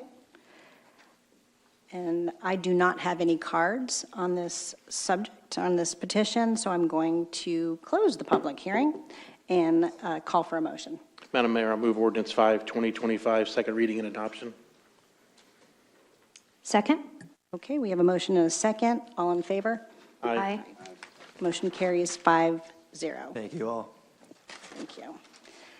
And you already read Resolution 31, 2025, so I'm going to open the public hearing, ask for any ex partes. None. None. None. None. Okay, no ex partes. Do we need another presentation on this one? No, no presentation. And I do not have any cards, so I'm going to close the public hearing and ask for a motion. Madam Mayor, I'll move Resolution 31, 2025. I'll second. Okay, we have a motion and a second. All in favor? Aye. Motion carries 5-0. Okay, moving right along to Resolution 40, 2025. Would the clerk please read the title? Resolution 40, 2025, a resolution of the City Council of the City of Palm Beach Gardens, Florida, approving a site plan and major conditional use for a community garden and dog park on an 11.5 acre parcel, Parcel H and Parcel J, within the Avenir Plan Community Development PCD, located on the west side of Panther National Boulevard, approximately 650 feet north of North Lake Boulevard, as more particularly described herein, providing conditions of approval, providing an effective date for other purposes. Thank you, Patty. And I'm going to open the public hearing and ask for any ex partes. None. None. None? None. No ex partes for me either. And I'm going to call the petitioner, Ken Tuma, to the podium for a presentation. Hello, Mr. Ken. Good evening. Good evening, Ken Tuma with Urban Design Studio here today on behalf of Avenir. What is in front of you this evening is a community garden and dog park. It's a pretty unique feature that's been part of Avenir since the initial approval back in 2016. It's located in the southwest corner of Avenir. It's at North Lake and 140th, or otherwise known as Panther National Boulevard. I'm going to walk you through about 5 slides and then talk to you a little bit about what's being proposed in the community garden. It's a pretty unique component. We've had some success on these on other projects. I've had the opportunity to work on Arden, which is in the western part of Palm Beach County, and that also has this type of facility. A little different operation, but kind of general same concept, but it is a new thing, so there are a lot of lessons to be learned as we go through the project. So the subject site that is in front of you this evening is the Avenir PCD. Located in the southwest corner is parcel H and J. The reason why both parcels are on the agenda this evening is because the road network for the southern parcel, parcel J, is part of this site plan also. And Ken, you were sworn in, correct? Oh, I'm sorry. I can't believe. I can't believe. Yes, my address is 610 Clementa Street, and I've been sworn in. Thank you, Mr. Lohman, sir. The site plan approval this evening is the action that is being requested and a major conditional use. That site plan approval is for a dog park, which is on the north side of the facility, the lake, and then also a walking path. The major conditional use is to allow for the community garden that's proposed. So let me walk you through the community garden. This is the part that you haven't seen before. So the community garden is broken up into many different parcels. So let me start on the north side. This is the dog park, which I'll show an additional slide in a minute. On the right-hand side, this is the orchids, or the orchards, I'm sorry. This is where the trees are going to be growing different, probably mango and other trees will be growing here in orchards. And then we have 2 crop fields, or 4 crop fields, which are 95 by 100 feet. And then immediately to the south is 16 garden beds. This is really the community gardening. This is where people rent those facilities to allow them to plant their own material. And then you'll note there are the herb garden area here on the right-hand side, the pavilion, and then also a shed. So the concept here is there will be a farmer engaged by the community. That farmer will be responsible for everything except those 16 beds, those 16 garden beds. The individual person will be responsible for those beds, but the farmer will also be responsible for helping to maintain so they're successful. There will also be a pavilion that will be used for washing and packing of the vegetables and facilities that are available. So a little bit about the community garden component of it. It will be open from 7 a.m. to dusk. The fields and orchards will be leased out, as I said, to that private farmer / company that will operate that facility. The pedestrian entrance points and connection points and parking are all identified on the screen.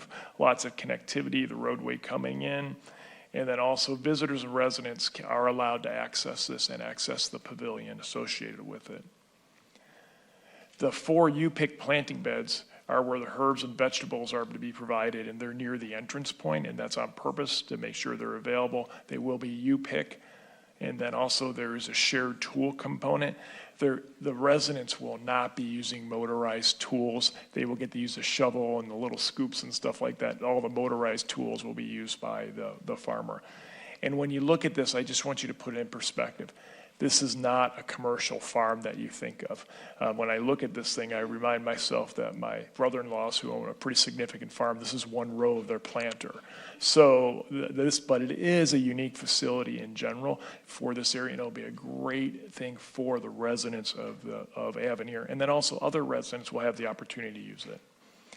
A little bit about security. There will be a 5-foot tall vinyl coated fence around the perimeter of the site. The work tool shed will be locked up. There'll be a keyboard.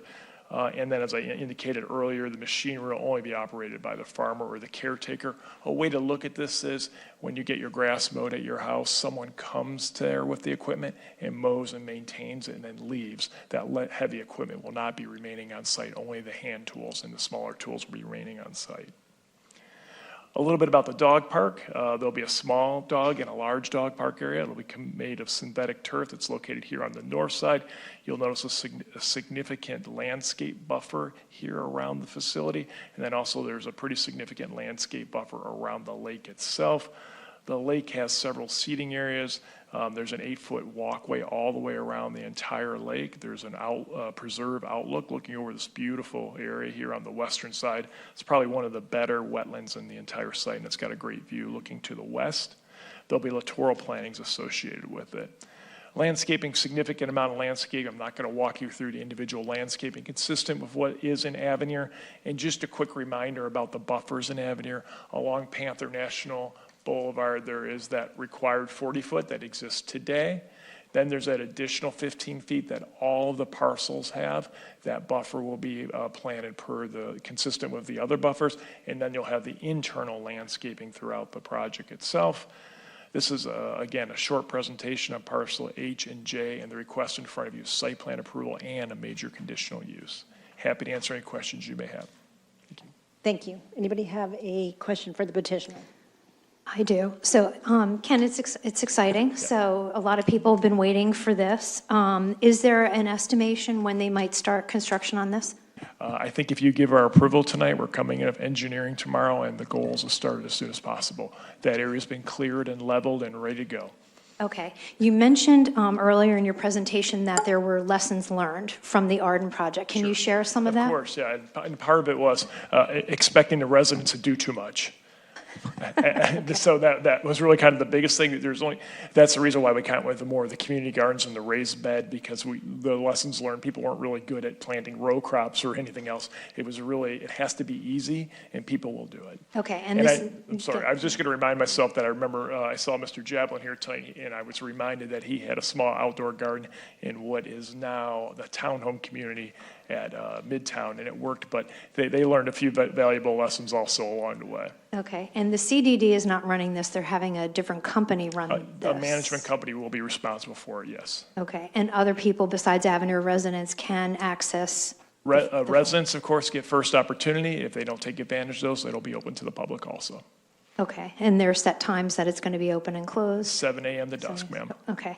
There doesn't look like a lot of parking that's in that area, in the farm area and in the dog park area. So there is, I would think there is a lot of parking, but with that being said, there is a significant amount of golf cart parking, and the whole concept behind Avenir is for you to get out of your vehicle, drive your golf cart, ride your bicycle there. But there are parks, I don't know the exact number, I'll have to look, but there are a pretty significant amount of parks in that area. Then also, in Parcel J on the south side, when that comes in, that's going to have parking also associated with it. Currently, it's proposed as professional office, so there'll be kind of a differential parking component there to be used. Thank you very much. Yes, ma'am. Anybody else have any comments or questions for the petitioner? I had just a couple things, which I think you cleared some of them up that I had asked in the agenda review, but it was actually the tractor, which you said will be taken off-site. Yes, sir. So that's one of the things. The 7 a.m. start time, with tractors and everything running it's going to be distance from houses, and I guess it's within the quiet hours of the city. So that's actually the city code. But the last thing was, just from what I do for a living, was the faux fire hydrant as I rode through it. And is that going to be clearly marked so the fire department doesn't think, and I'm just saying that because I've seen it happen. No, very fair. So I'm glad you brought up. So I actually had the opportunity to look at fire hydrants today, not something that I've really done on a regular basis. Fire hydrants in City of Palm Beach Gardens are yellow, right? Am I getting that right? These are proposed faux red, and it does have a little sign on it that says this is fake. Can you paint it like a Dalmatian, white and black? Yeah, that's probably a good idea. That's all I had. Thank you, sir. Okay, Councilmember Reed, I think you wanted to ask a question. So silly kind of question. What are you going to name it? That is a great question. Or how are you guys going to name it? What's the plan for naming the area? I don't know the answer to that. What I do know is that it's always a big process, and we'll figure out a name, and I promise you I'll let you know what it is when we get to it. I don't have the answer. Farm. Okay. Farm. Great name. Is that it? Okay. Farm for the future. How's that sound? Councilmember Primrose, do you have a? I got nothing. Nothing, okay. I just had a couple questions and one comment. I know that a lot of people have been asking about. Plans. Yeah, a lot of people have been asking about this, so I'm glad it's coming to fruition. And actually, Councilmember Middleton asked a lot of my questions, so I appreciate that. The one thing is, I know Alton has had a lot of troubles with security, so I know that you're closed at dusk and there's a fence and a lock. I saw that there were cameras. Could you please just go through security, who's monitoring the cameras, and also is there a roving security person that tends to look in that area? Let me address the camera first. We've had lots of discussions about where the cameras will go. Obviously, the pavilion and the equipment is the place where they're going to land. So we think that's primarily where they're going to go. They're going to be monitored by the community organization, or the community association will be responsible for monitoring them. In regards to the safety and security, there is a 5-foot fence all the way around the property, and it's there on purpose to help protect it. This is a community facility, and that community facility is intended to be watched by the residents within the community and the folks who are traveling around it. It's just like a farm or just like a community, like a park. If someone really wants to do something wrong, they're going to do something wrong. But at the end of the day, like at Alton, those lessons that were learned at Alton in that park was by having eyes on the street really fix that problem. That's the goal here. And is there somebody monitoring the cameras? Yes, a the community human? association will be responsible. Oh, they'll for be mine. responsible for Yes. that, okay, perfect.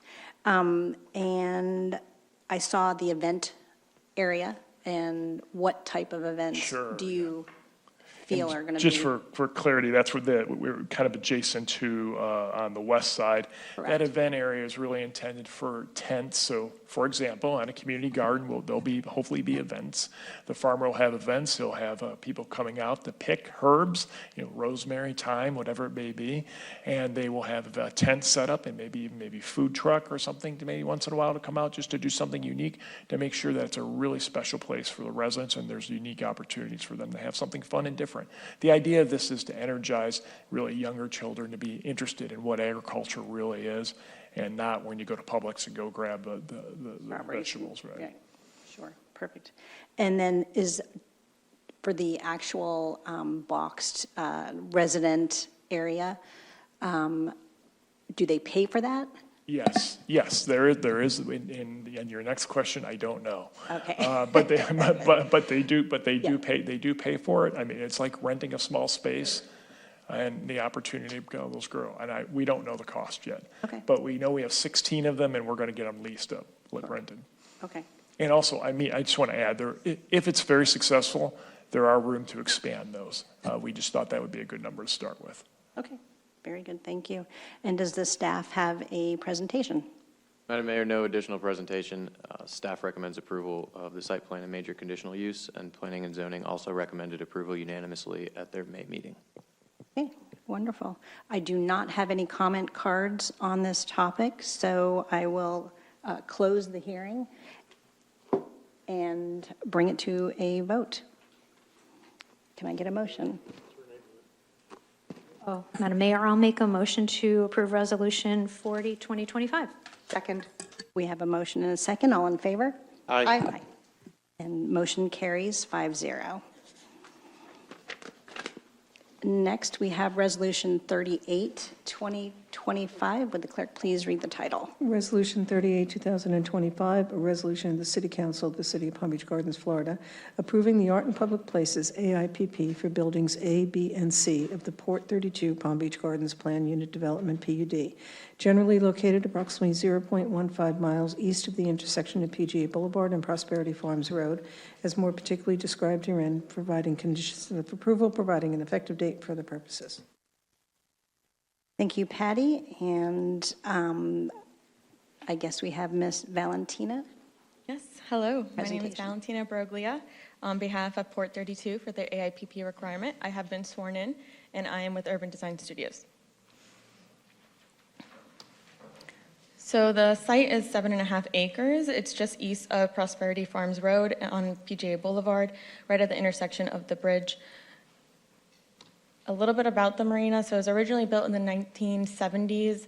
It was approved under Ordinance 31, 1997 to become a planned unit development, and it was further amended recently under Resolution number 58, 2023 on October of 2023. Port 32 has 3 buildings on site, building A, B, and C. The uses that were approved under the Resolution 58, 2023 are as an enclosed storage racks for the boats, a showroom, maintenance facility, offices, and a ship store. The art is proposed to be between the dock and the ship store, which is building A, right to the east of building A. It will be visible to the boaters that are along the way and to the pedestrians walking along. And there's also a bench nearby, which is also where you will be able to come across the artist plaque that's mounted. And to prevent from vandalism and climbing on the art piece, there will be dwarf bougainvillea surrounded by it, along with other various landscaping. Jeffrey Smith, he's the artist. He is based in Stuart, Florida. He's a wildlife artist, and he is best known for his piece down in downtown Stuart, the Stuart Sailfish, seen on your screen if you're not familiar with it. His art has also been featured in a lot of installations between the private and the public across the nation and internationally. So the art is a colossal pelican. It's 256 pounds, and it stands at 6 feet and 6 inches tall. It will be on a podium, so the total it will stand at is 8 feet and 6 inches. So the artist chose a pelican standing still to represent the peaceful environment within surrounding of it. And the stainless steel is resistant to the corrosion, salt, and while reflecting the light in the sky and the water, it also invites the public to feel connected to the part and feel part of the marina. Maintenance for the pelican will require cleaning at least every 3 months or as needed. The Port 32 maintenance crew will be responsible for the cleaning, and there will be 2 layers added of protectant sealant, will be provided at the time of the art installation, which is estimated to be around August of 2026. And this will promote longevity and keep the artworks nice and shiny. And if anything, for further cleaning, the Star Bright product is what the artist has suggested to clean the art piece with every once in a while to keep the shine. Thank you.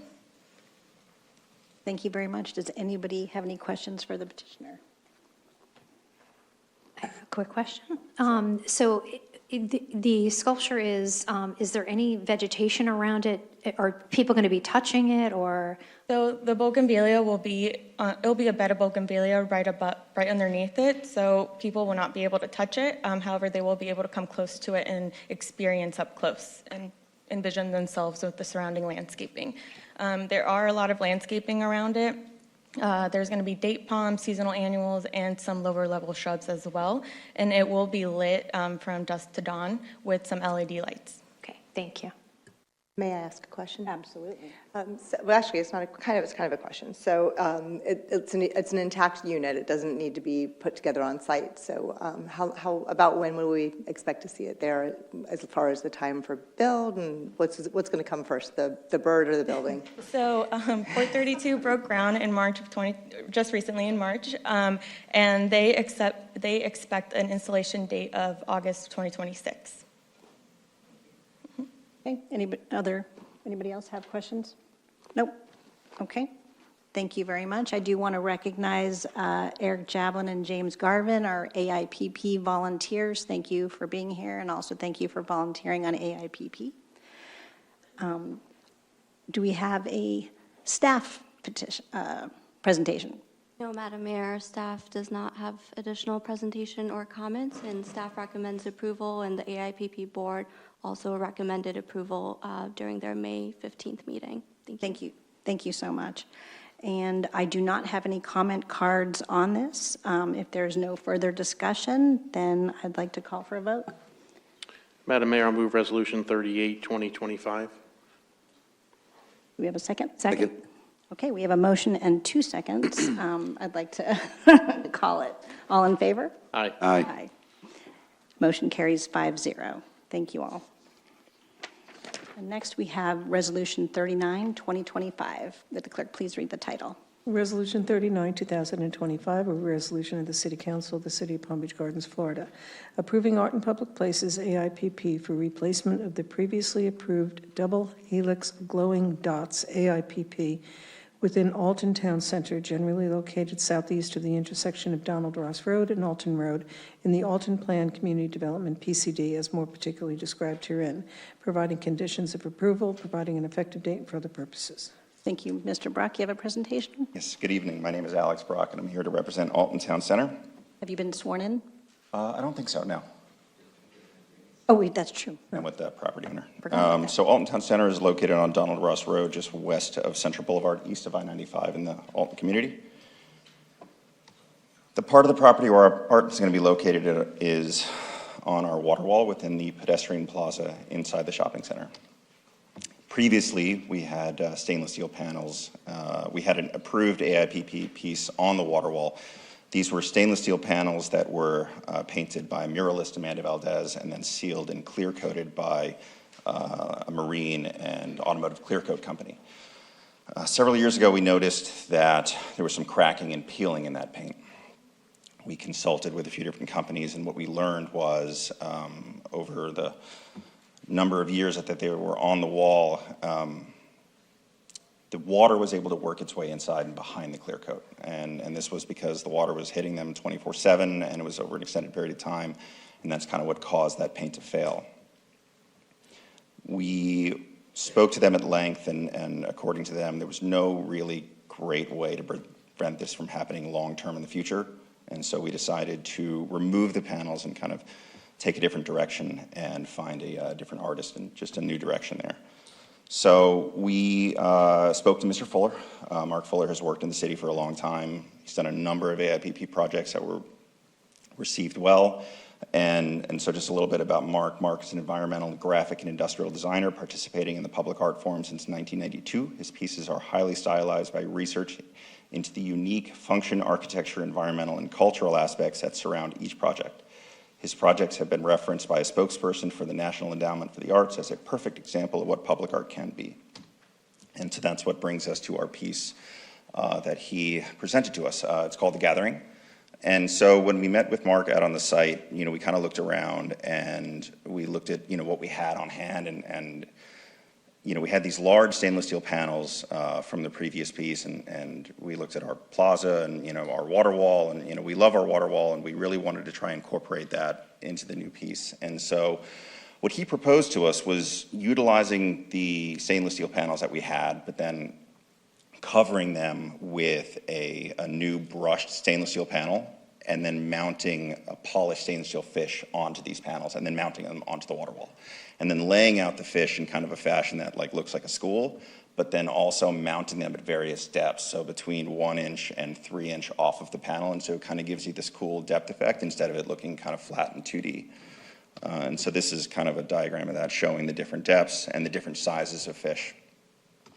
That's what it would look like during the day and in the evening. And in the evening, it's great because we have these kind of multicolored LED lights in the fountain, and the polished stainless steel fish would reflect them in a different fashion than the panel itself.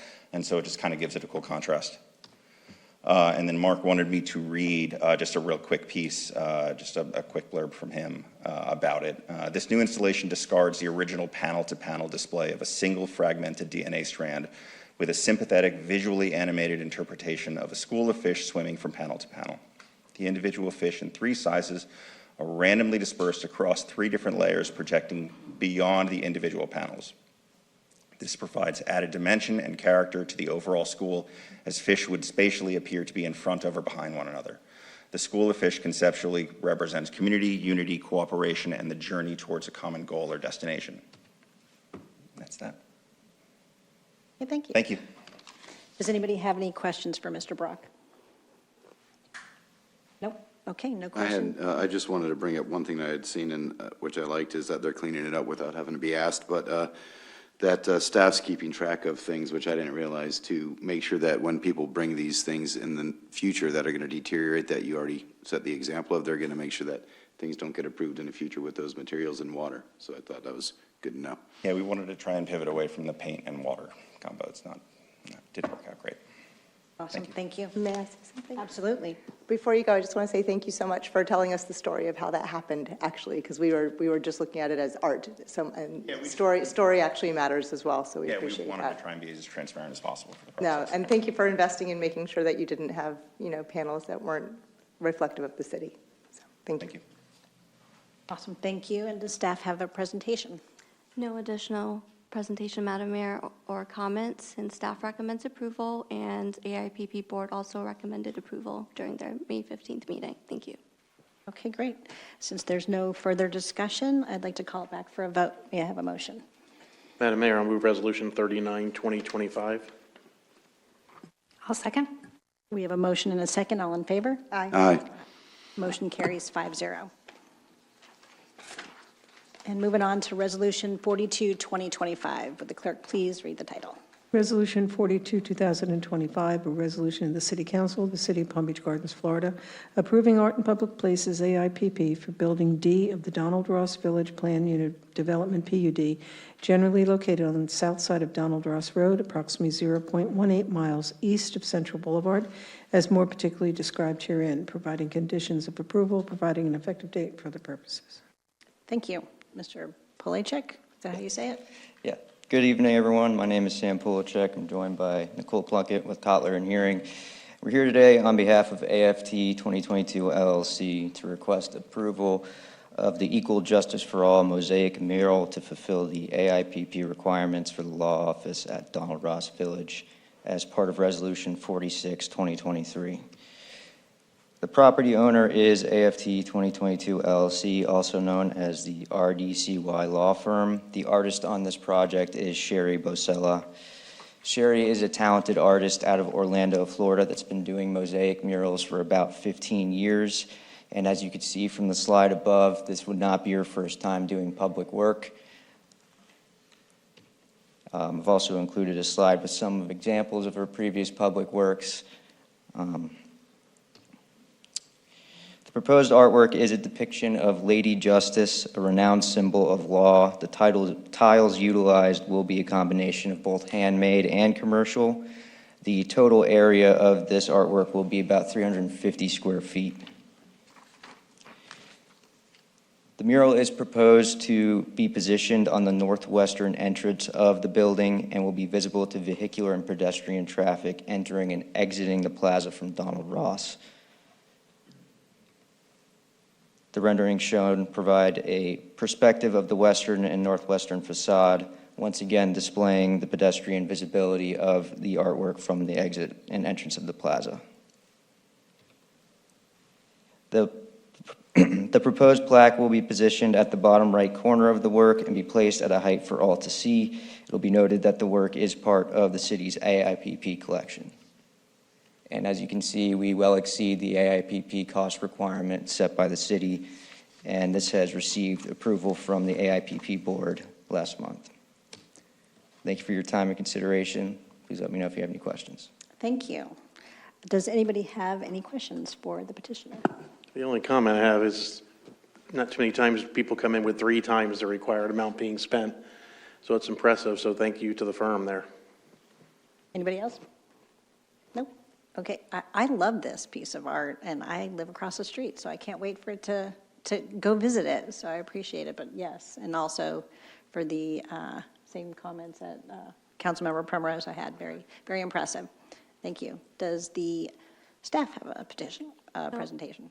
No additional presentation, Madam Mayor, or comments, and staff recommends approval, and the AIPP board also recommended approval during their May 15th meeting. Thank you. Very good, thank you. Since there's no further discussion, I'd like to bring it back for a vote. May I have a motion? Madam Mayor, I'll move Resolution 42, 2025. I'll second. We have a motion and a second. All in favor? Aye. Motion carries 5-0. Thank you. Next item is Resolution 48, 2025. Would the clerk please read the title? Resolution 48, 2025, a resolution of the City Council of the City of Palm Beach Gardens, Florida, amending Resolution 4, 2016 to modify condition of approval 31 to approve a time extension for the construction of the Avenir Connector Road, Coconut Boulevard as a 4-lane divided roadway from North Lake Boulevard to the Beeline Highway as part of the Avenir Plan Community Development PCD, which is generally located on the north side of North Lake Boulevard, east of Greatview Boulevard, west of Bay Hill Drive, and south of Beeline Highway, as more particularly described herein, providing an effective date for other purposes. Thank you. Mr. Tuma?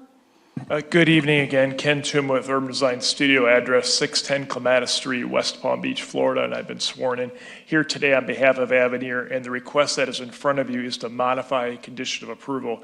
It's condition number 31. I'm going to walk you through 3 very short slides, but the request is to modify the condition that allows the extension of Avenir Drive north of the development area to the Beeline. Allow that to be date certain. That is the request that is in front of you this evening.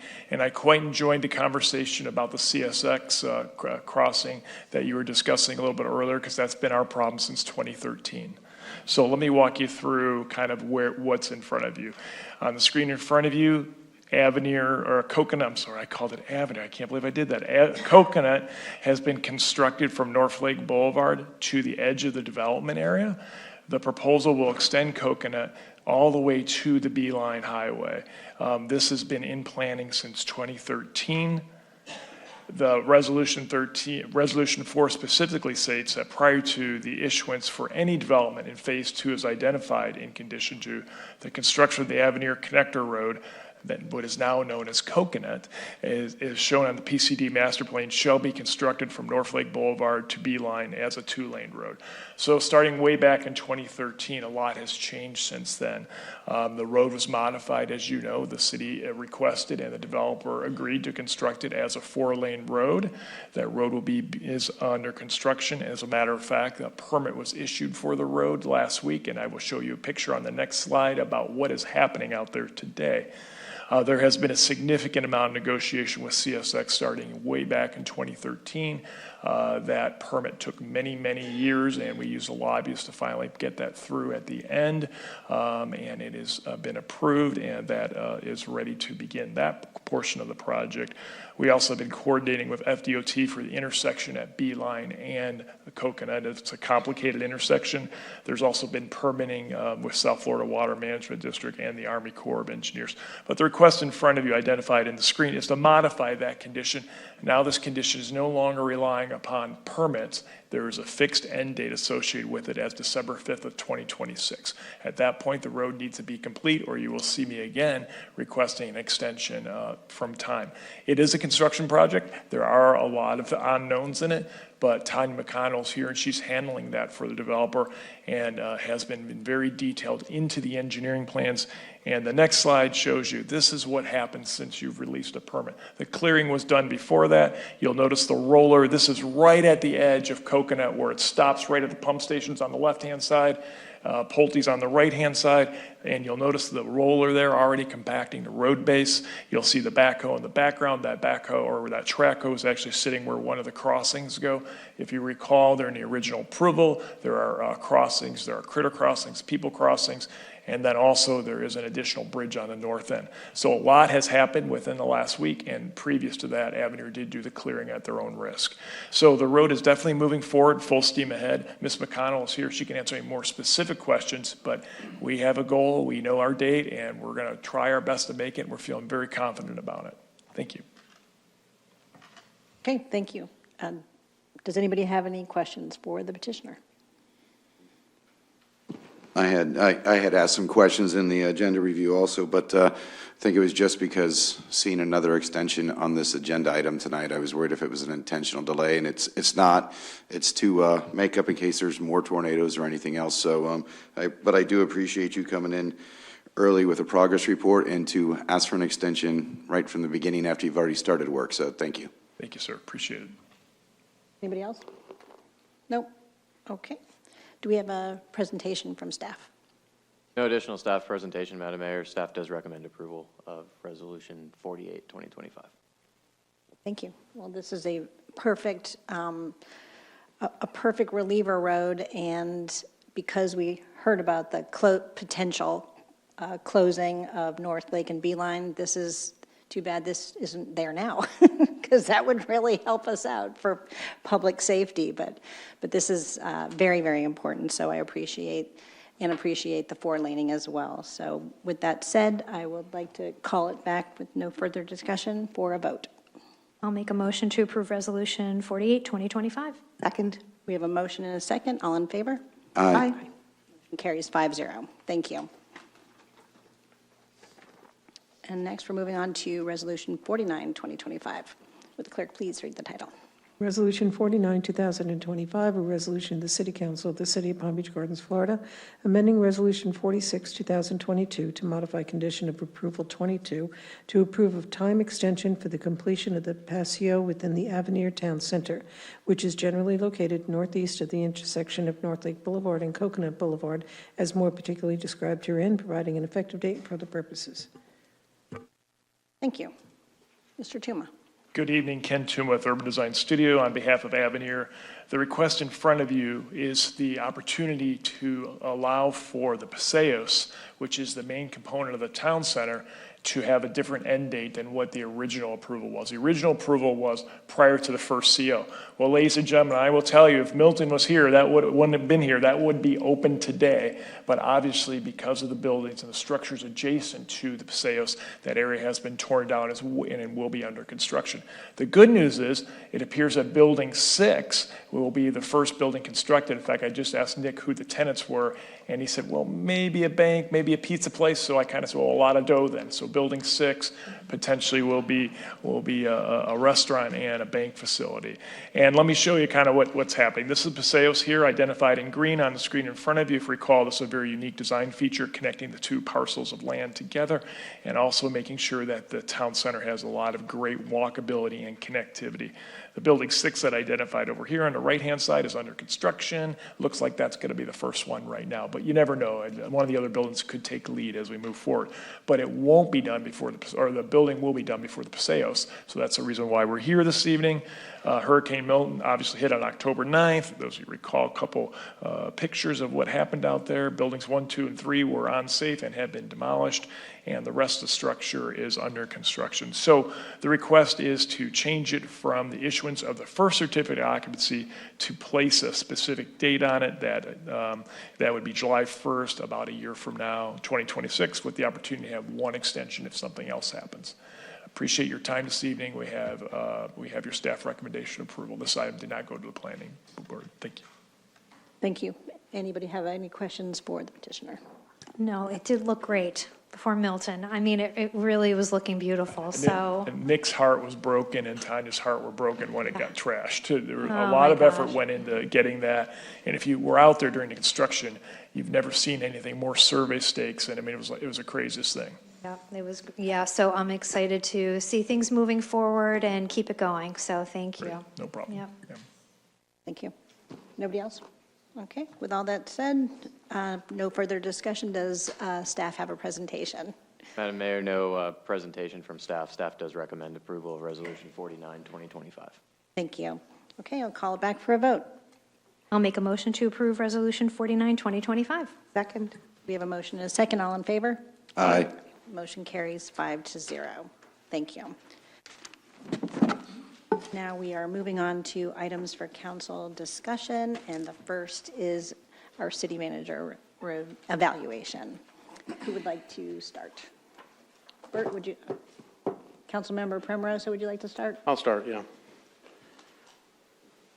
So every time I do this every year, I tend to focus on one thing, which is, to me, is the financial stability of the city. And that has done nothing but improve easily over the last decade and a half since we went through the Great Recession. So the city manager is always in tune to that as we have many discussions on the numbers. We look at the millage rate, which has gone down 7 of the last 10 years, the elimination of the debt service millage rate altogether. This year, if we happen to lower it again, I know it might be a little more of a challenge this year, but if it gets below 5, it will be 50% of what the state mandate allows municipalities to charge their residents, which is pretty damn impressive. When you look at other municipalities that are 7, 8, 9 mils on their residents, we're nowhere even close to that, and we don't have all these other crazy stuff that other organizations or municipalities have come up with to make up shortfalls. Ron has never gone to that level or never asked the council to support something like that, just because he's very physically responsible, and we certainly makes our job a lot easier talking to the residents and putting the numbers out.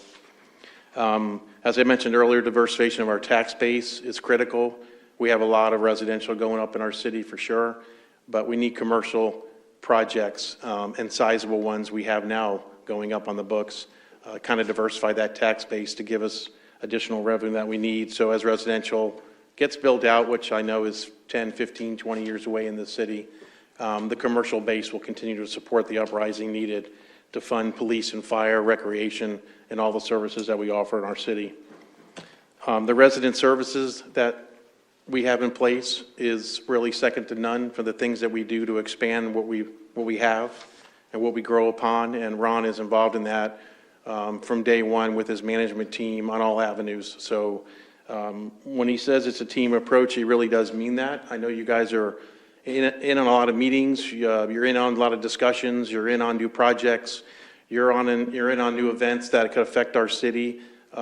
Maybe not for the worst, but will affect it nonetheless from what we're used to. And I appreciate him certainly involving all of you to make decisions that make the city look great and make him look like the manager that he is. And he's a strong one for sure. Management team is strong. The employee dedication, it's hard to go around and not see the dedication of our employees on a day-to-day basis. And also in emergency situations, the way we position people around our city. And the city manager, I know, is active in kind of rehearsing all that and getting prepared for storm season and other things that might come into our city.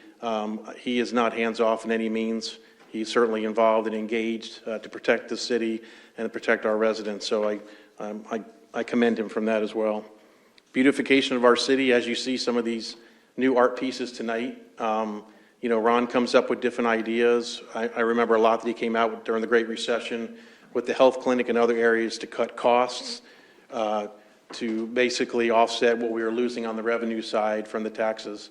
And Ron comes up with these ideas, and they're kind of hidden, but as you drive around our city, and I know the AIPP guys are here, there's got to be 40 projects around our city that are beautified by the developers as they come into our city, not just with a freebie, but come in and offer, you know, something that they have to beautify our city and make it look pretty.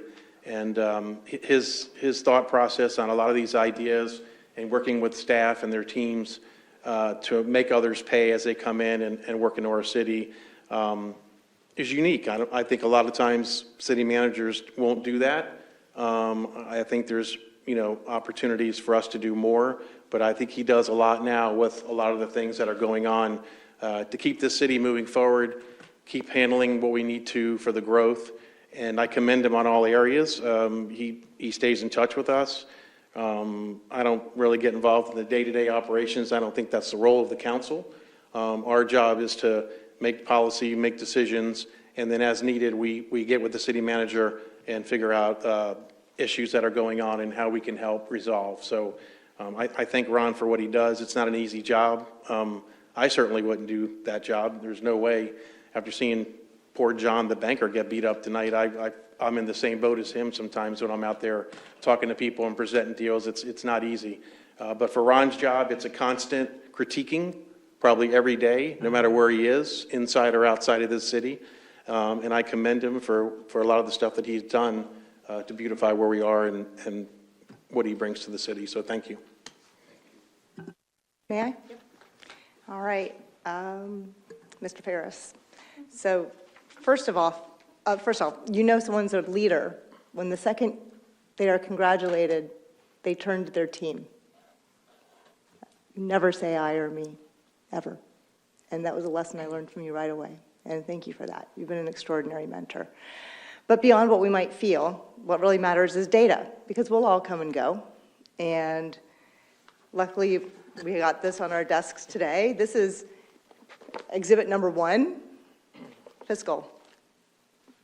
Responsibility like nowhere else. To have clean reports every time, to have a dedicated staff in our finance department that works on it harder, AAA bond rating, always stable local government, businesses know what to expect, residents know what to expect, and then we delight them in lower taxes for 3 years in a row. So not only know what to expect, but get a little extra. Utilizing what the community says to plan the budget. Imagine that, not really done anywhere else. Clean audits for over 13 years. I've got a whole list of all the different things. Our property valuation continues to go up. Our full-time employee count continues to go up. Tremendous amount of all of these things happening, but still no one's getting any extra assessments on trash. No one's getting any extra assessments anywhere else on utility or electric, stormwater, or otherwise. Then you start looking at our police department, because all of this is great, but what really matters is safety, right? Here's our police department report. Great, beautiful job, by the way. And the data is here. This is the best piece of data in the world, and I know this is available for everybody. This is our crime rate versus our population. Our population continues to go up, and our crime rate continues to go down. That is extraordinary. Really, really extraordinary. I can go on and on about everything in this report. Then you've got our fire department report. Same thing. Heart Safe Community. Our response time is, 6 minutes in 7 seconds. That's extraordinary, and probably about to be less if we're able to do what you guys have in mind. It's extraordinary. So police, fire, budget, that's our data, and I think that's what you should be extraordinarily proud of. But beyond that, your award that you just won, it was so great. I think I watched the video 3 or 4 times today, and you heard words like visionary, team builder, leader, innovator, mentor, and they played Margaritaville too. I mean, it couldn't have been more fitting, which just shows that, yeah, you inspire us and you carve the path perfectly. You are the tip of the spear again and again, but you do it with Margaritaville, right? So that makes it accessible and it makes it fun. And we can all see you love showing up to work every day. There's one thing, though, that a lot of people may not know about Ron, which is there's a great poem that a friend of mine that's mayor gave to me. It's called The Irreplaceable Man. And it talks about you get a bucket of water, and you put your arm in the water, put your fist in the water, and then you take it out again. And that's the difference you make in life. So if you're not around, the water's still going to be there, right? And that's how humble he is. He reads that every day because he knows. In his heart, he thinks he's irreplaceable. He's not, that he's replaceable. I don't think he is, personally. I think Ron is irreplaceable. And that's true, true leadership. For all of us on our council, and especially your extraordinarily dedicated staff and your management core, we're so glad you're not finished.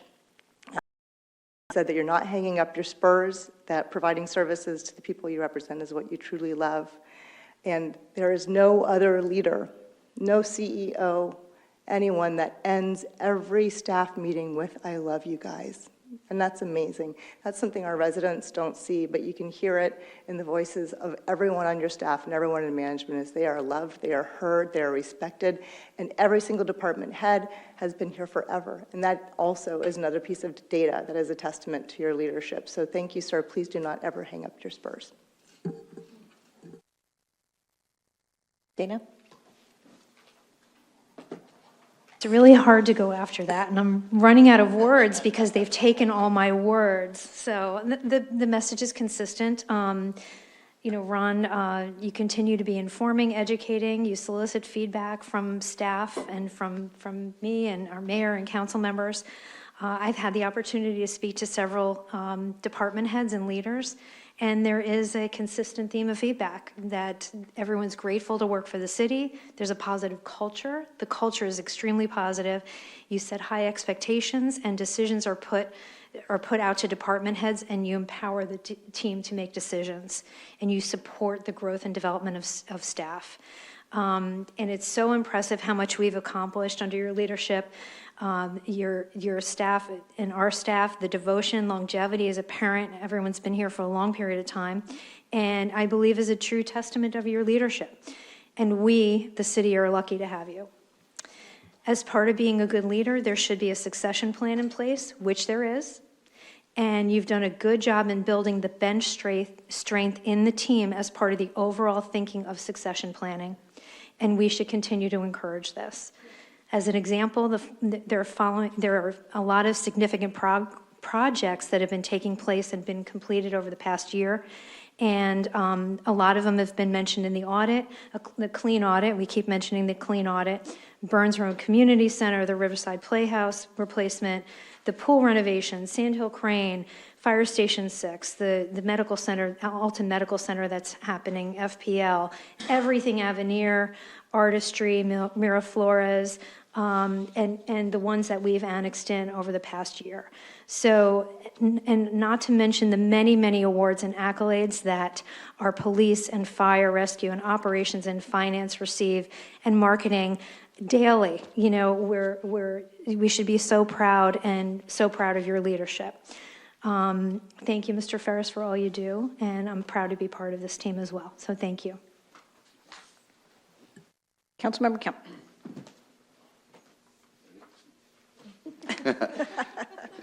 Yeah, I met with Ron earlier this week, and I kind of explained I wasn't going to give a public review. I kind of find public reviews unfair. I get one every year too, and I like to close door sometimes with my reviews. So just kind of found it unfair to review somebody in public, and especially considering I've been here 2 months. So reviewing somebody that you only worked with for 2 months kind of seemed unfair. But since I've been here, I do echo everything that they've said, and and when you do it in open, it kind of limits a conversation if you do have questions about how the city is run, which, I did. And so that's exactly what we did. We kind of sat down for an hour and had a conversation. I mean, I think it went pretty well. And, I got to hear a lot about his visions for the city, and I got to share some of my visions for the city. And I also asked about a succession plan because, what's in the works for the city in the future.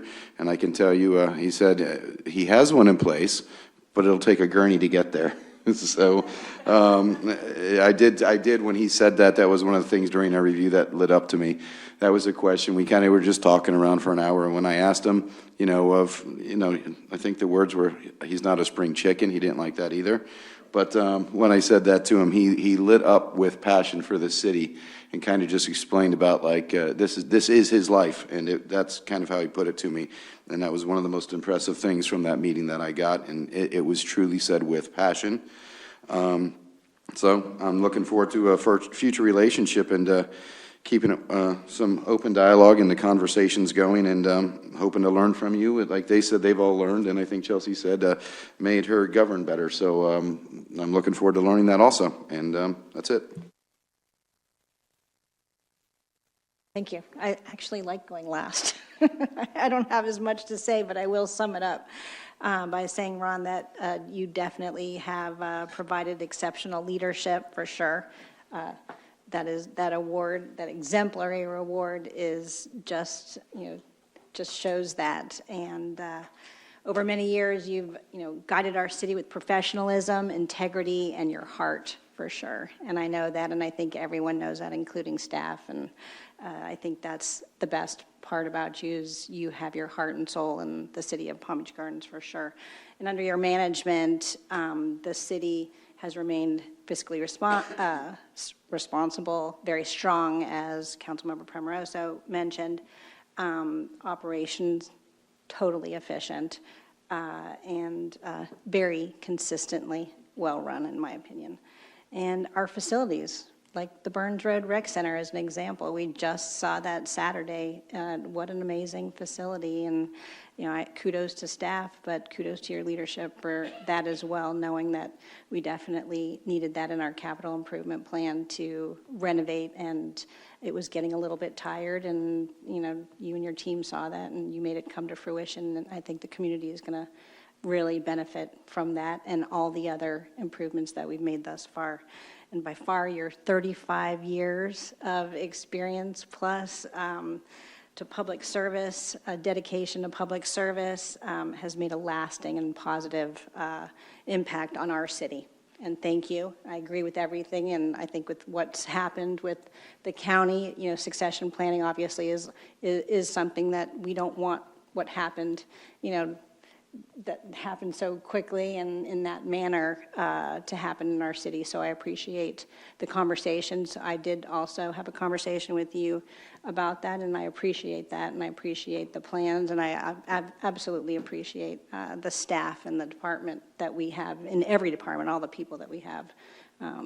It's a great team, and that is because of you, so I appreciate that.